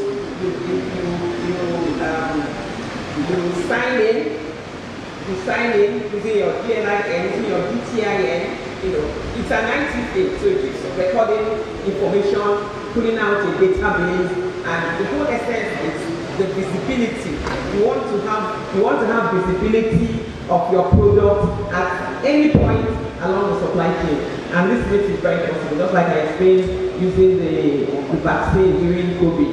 We were able to pinpoint exactly what was happening along the line, and that was enough for us to take a regulatory decision when we needed to, because we didn't allow that product to get into anybody's. Nobody used it. We had to stop it. But if we didn't have that track and trace, I don't know what would have happened. I don't know how many people would have died because of that. Then next one was around whether we educate people enough regarding narcotics or something, right? So for narcotics, really, we have a directorate called Narcotics and Controlled Substances Directorate. Part of their function is what we call drug demand reduction. Drug demand reduction. This is what a layman would call drug abuse. So they ensure that we keep our youth away from these narcotics, because like I talked about it during my presentation, narcotics are drugs of abuse, drugs of addiction, drugs of dependence.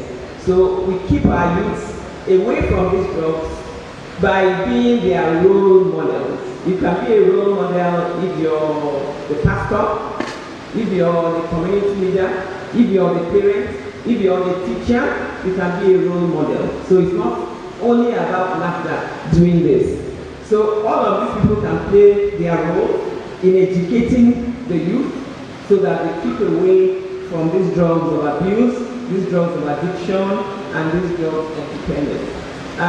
In NAFDAC's part, so the Narcotics and Controlled Substances Directorate, they send officers out, even to, sometimes you see them wearing their t-shirts and their caps.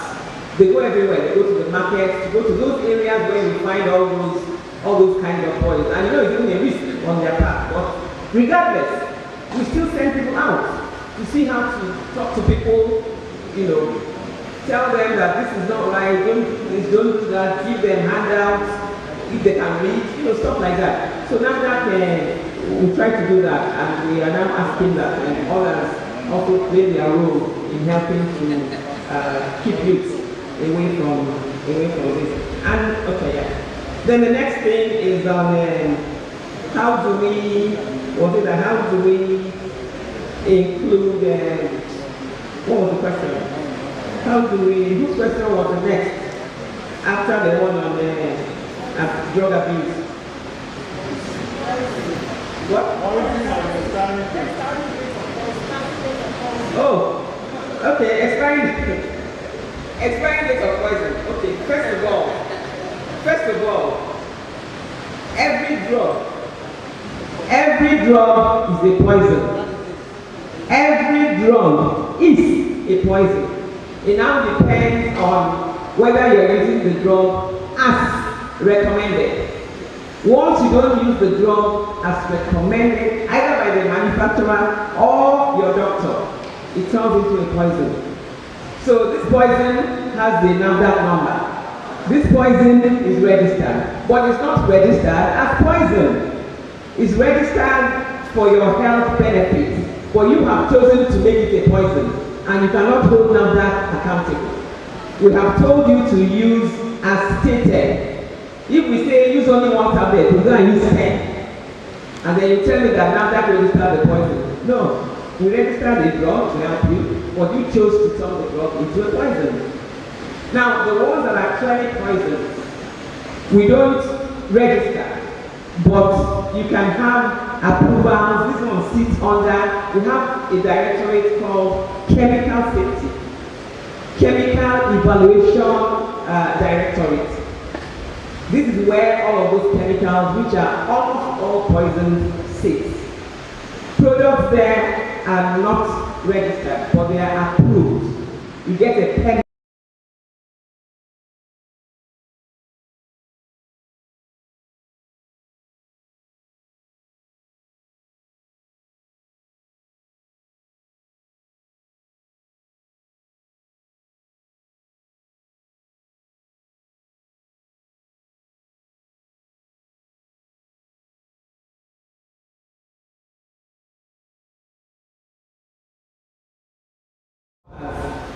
Right now we just got a new set of interns, and they go through, it's a lot of preparation because they write exams. They do that, I think they do that in Abuja. They write exams, and then it's quite competitive because we want to come to NAFDAC. So yes, we have interns, but we need to write exams, and then if we pass, they take it on, and then we do a needs assessment. We do a needs assessment, determine where you need it, then you send there. So currently my directorate, yes, I have like 10 interns who have just resumed. Then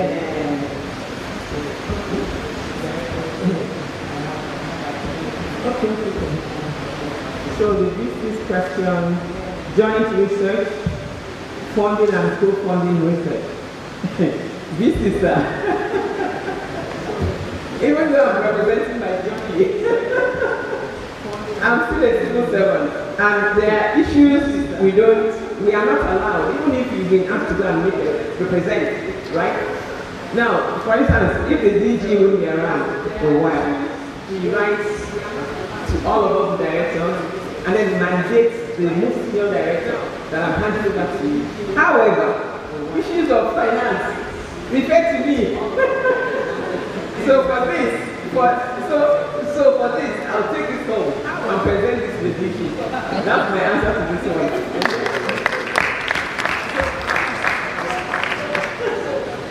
I think I'm trying to say it.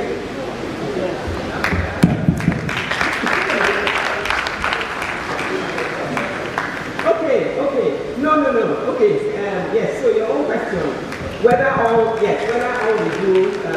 is just what the people want. No, that will not be fair to that. Because for every year, we have a work plan. We have a work plan that depends on the needs from each director. So every director is requested to submit their work plan, which is driven by what they need. And that director will get in touch with his or her head of division. Because for me, I have 5 divisions in my directorate. So I'll call all the heads of divisions. So what do we need this coming year? What do we need? So we go all the way down, get all the information. So they, in turn, will refer to their unit heads. Because the hierarchy is like that. So they get in touch with their unit heads, they bring up information on what we need. They, as division, heads of divisions, bring them up to me, add extras if they have, and then I aggregate all of this and send to the DG as what we need to do in that year. So it doesn't depend on just what they do.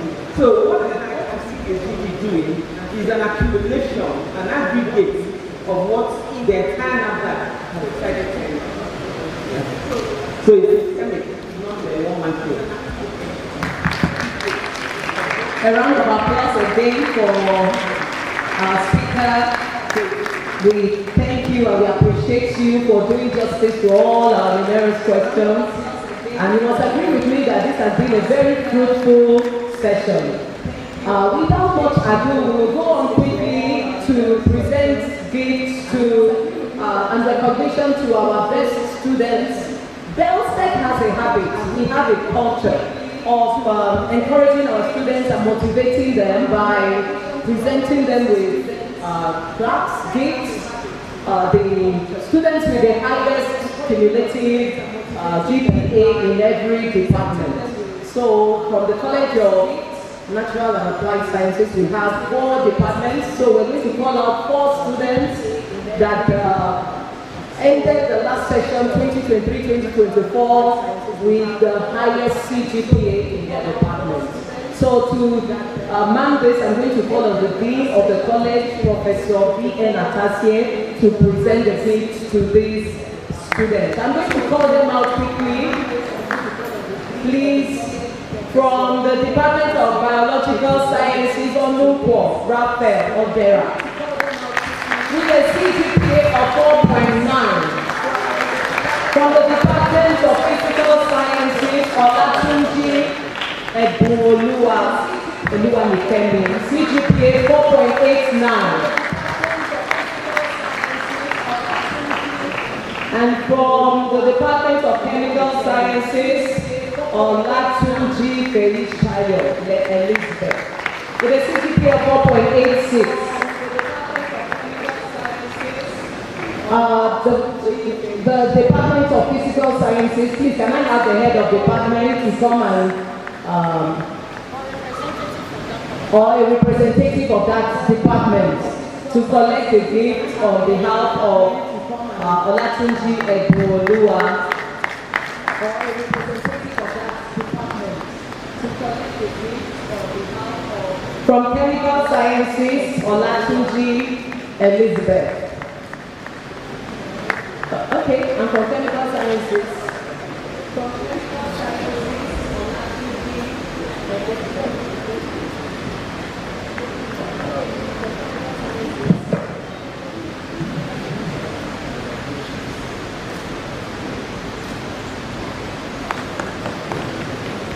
and then from the Department of Computer Science and Information Technology, Lawal Kafayat Abishola, with a CGPA of 5.0.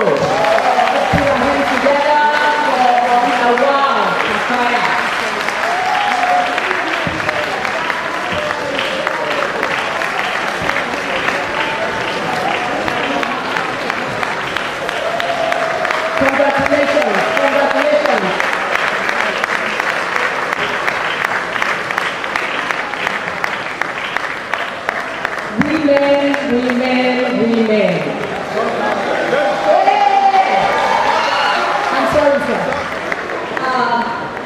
move on quickly to presentation of awards and gifts to guest lecturer. I want to call on the registrar, Mr. Lamidi Tafa, to handle this session.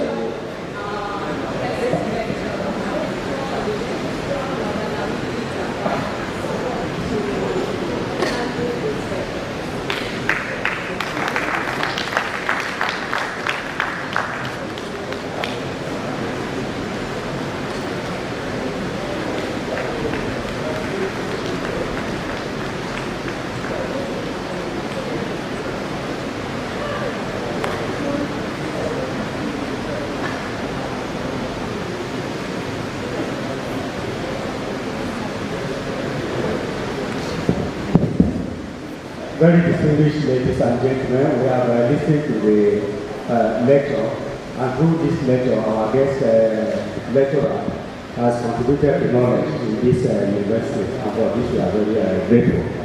She's a heavyweight. Since I don't have that weight, I will call another heavyweight to present the gift. Let me invite the Vice Chancellor, who is another heavyweight, to present the gift. I think I'm right. Yes, so heavyweight and heavyweight.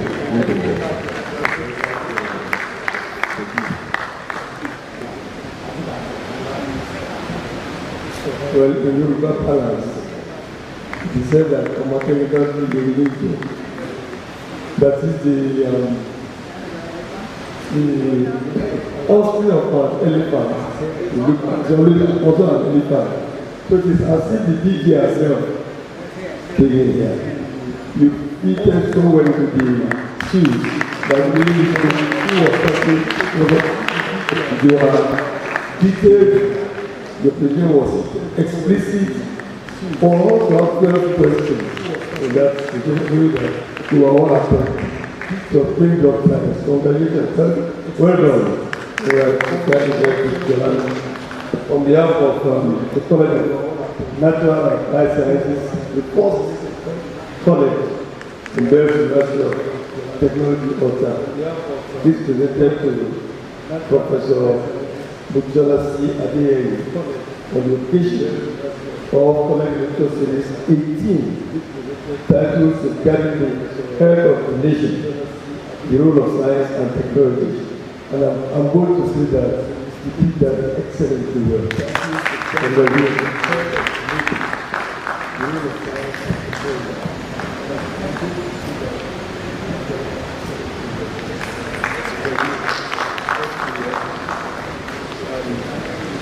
Again, man, before you go, well, in our usual tradition, you cannot go for anything that's Bells University. That's our movement. And thank you for coming. Appreciate you all around. Thank you and God bless you. The way you responded to the question shows that you are part and parcel of that organization. You are a good representative, good ambassador of the organization.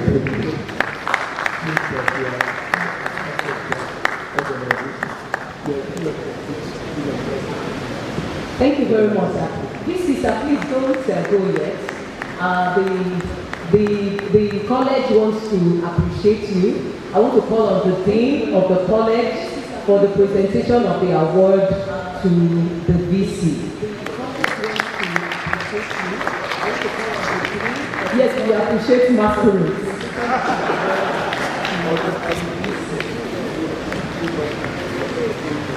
I don't know how to appreciate masquerade because if you are not putting a mask, you don't know how to mask the person putting on a mask.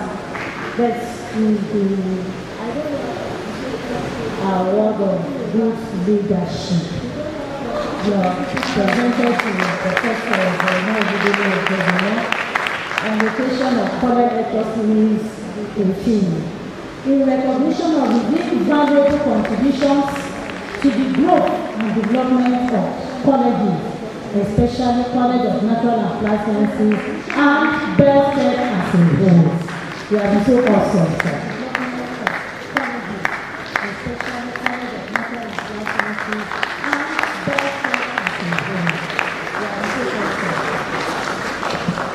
we have another thing. You know, you can't give a masquerade one gift. So, another gift done. Thank you.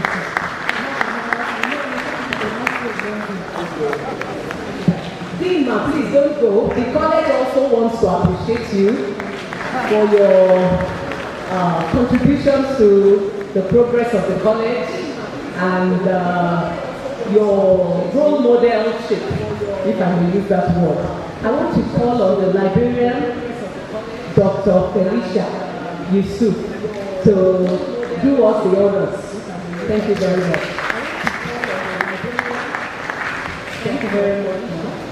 It's a privilege to present this award to the Dean of the Uno College, College of Natural and Applied Sciences. Award of Good Leadership presented to none other than the Dean herself, Professor Violet Nkechi Atasi, on the occasion of Holders Lecture Series number 18, in recognition of our invaluable contributions to the growth and development of the college. Presented today, the 12th day of March 2025. Congratulations, ma'am. The 12th day of March.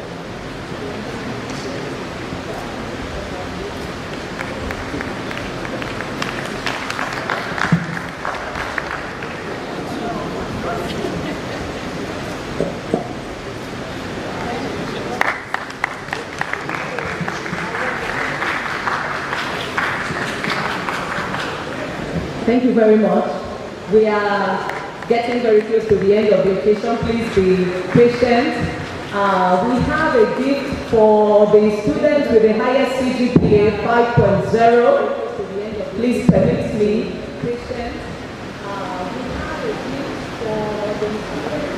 Wow! Wonderful. The students with the highest CGPA, what was her name again?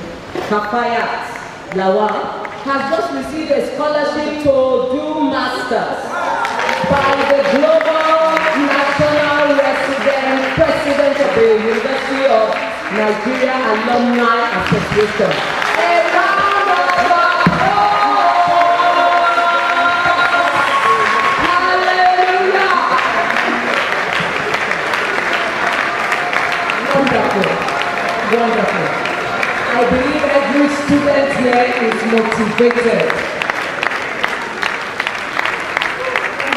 Thank you very much, National President of the Alumni Association of the University of Nigeria in Suka.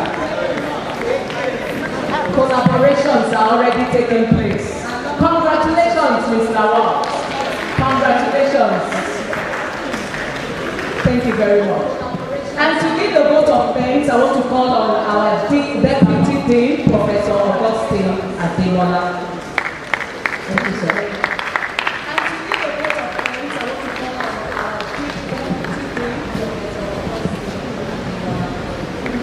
Deputy Dean, Professor Augustine. Thank you very much. All protocol being observed. On behalf of the College of Doctoral and Applied Sciences, I want to thank the management for supporting this forum. Because without this forum, we'll not be able to catch big fish like this to give this lecture. We thank you very much and we pray for more strength and wisdom in directing the affair of this university. So thank you very much, sir. The lecturer of today, Professor Mrs. Mojisola Adeyemi, the Director General of NAFDA. We want to thank her, although she's not here. She's being represented by another big fish, a golden one, from that agency, the Director of Drug Regulation and Regulatory Affairs, Mrs. Uche Swami. Pardon me, madam, I will not be able to pronounce the third name. So so that I will not call, so sorry, sir. I will not be able to pronounce that name so that I will not call Lion a coach. So we thank you very much for this lecture. Your lecture is very inspirational and very educative. Let me tell you, madam, I don't envy the job of your agency at all. Friendly model with all these job baron, all these jackass all around. It is not an easy job. But thank you for taking on that responsibility. It's only God that can reward you, and He will reward you beautifully. So we will continue to pray for you, for God's protection and guidance in all what you do. So thank you very much. Sir, I want to thank you very much for coming, for allowing my wife to drag you here. It's a lesson for us. Right from today, I will be allowing my wife to drag me to occasions like this. Thank you very much for coming. God bless you. Also, I want to appreciate the University of Nigeria Alumni Association. We thank you very much for your support. In fact, what you have done today now, I believe will gear up the students to start their making fight every time. Thank you very much.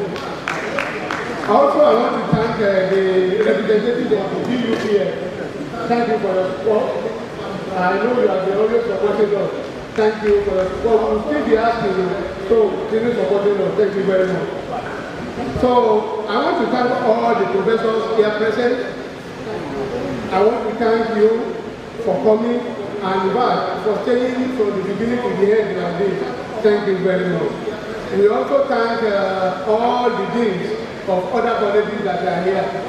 Thank you very much. We really appreciate you. We also want to thank the DUPEF for their support, the Bell schools for their support, and also the Intercontinental Distillery for their support. We really appreciate you. We'll still be calling on you to support us next time, but today we still thank you. Thank you very much. Now, to the students. The lecturer of today. Before he finishes his thank you, so that like the when they teach each other, you can take 2 hours. So today, I'm not having a thank you, but I want to, on behalf of the university, there's a lot of technology thank the president for the alumni. Thank you for the hand of fellowship. Thank you for motivating, and that's the work for creating this young ones. This scholarship has come in at a time when we're not expecting. The parents are going to surprise you. For doing this, the university is entirely grateful. And this will be on record here.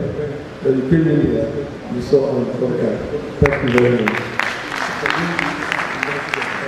Thank you very much. That's a very nice one. Thank you very much. Now, as I was saying the last time, students, the lecturer of today has given you the AOC. Yes, they have given you the AOC, and that is what is coming out in the exam. We thank you for coming, and we thank you very much for your support and for coming here. We thank the media, we thank everybody that are here. Thank you very much. Thank you very much, Deputy Dean. Let's stand on our feet. We'll take the closing prayer offered by Dr.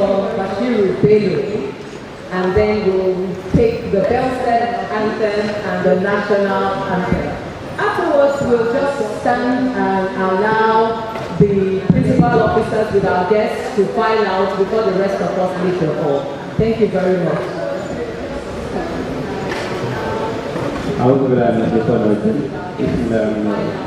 We thank Almighty Allah for being with us today, to be here to witness this occasion of our 18th college lecture. We pray to Almighty Allah to grant our eminent guest lecturer a joint unity back to our petition, and all other members of our discourse and families. Also pray to Almighty Allah to grant all of us what our heart desire, all members of our family, best community, And we pray that we are going to witness many more of this in our lifetime.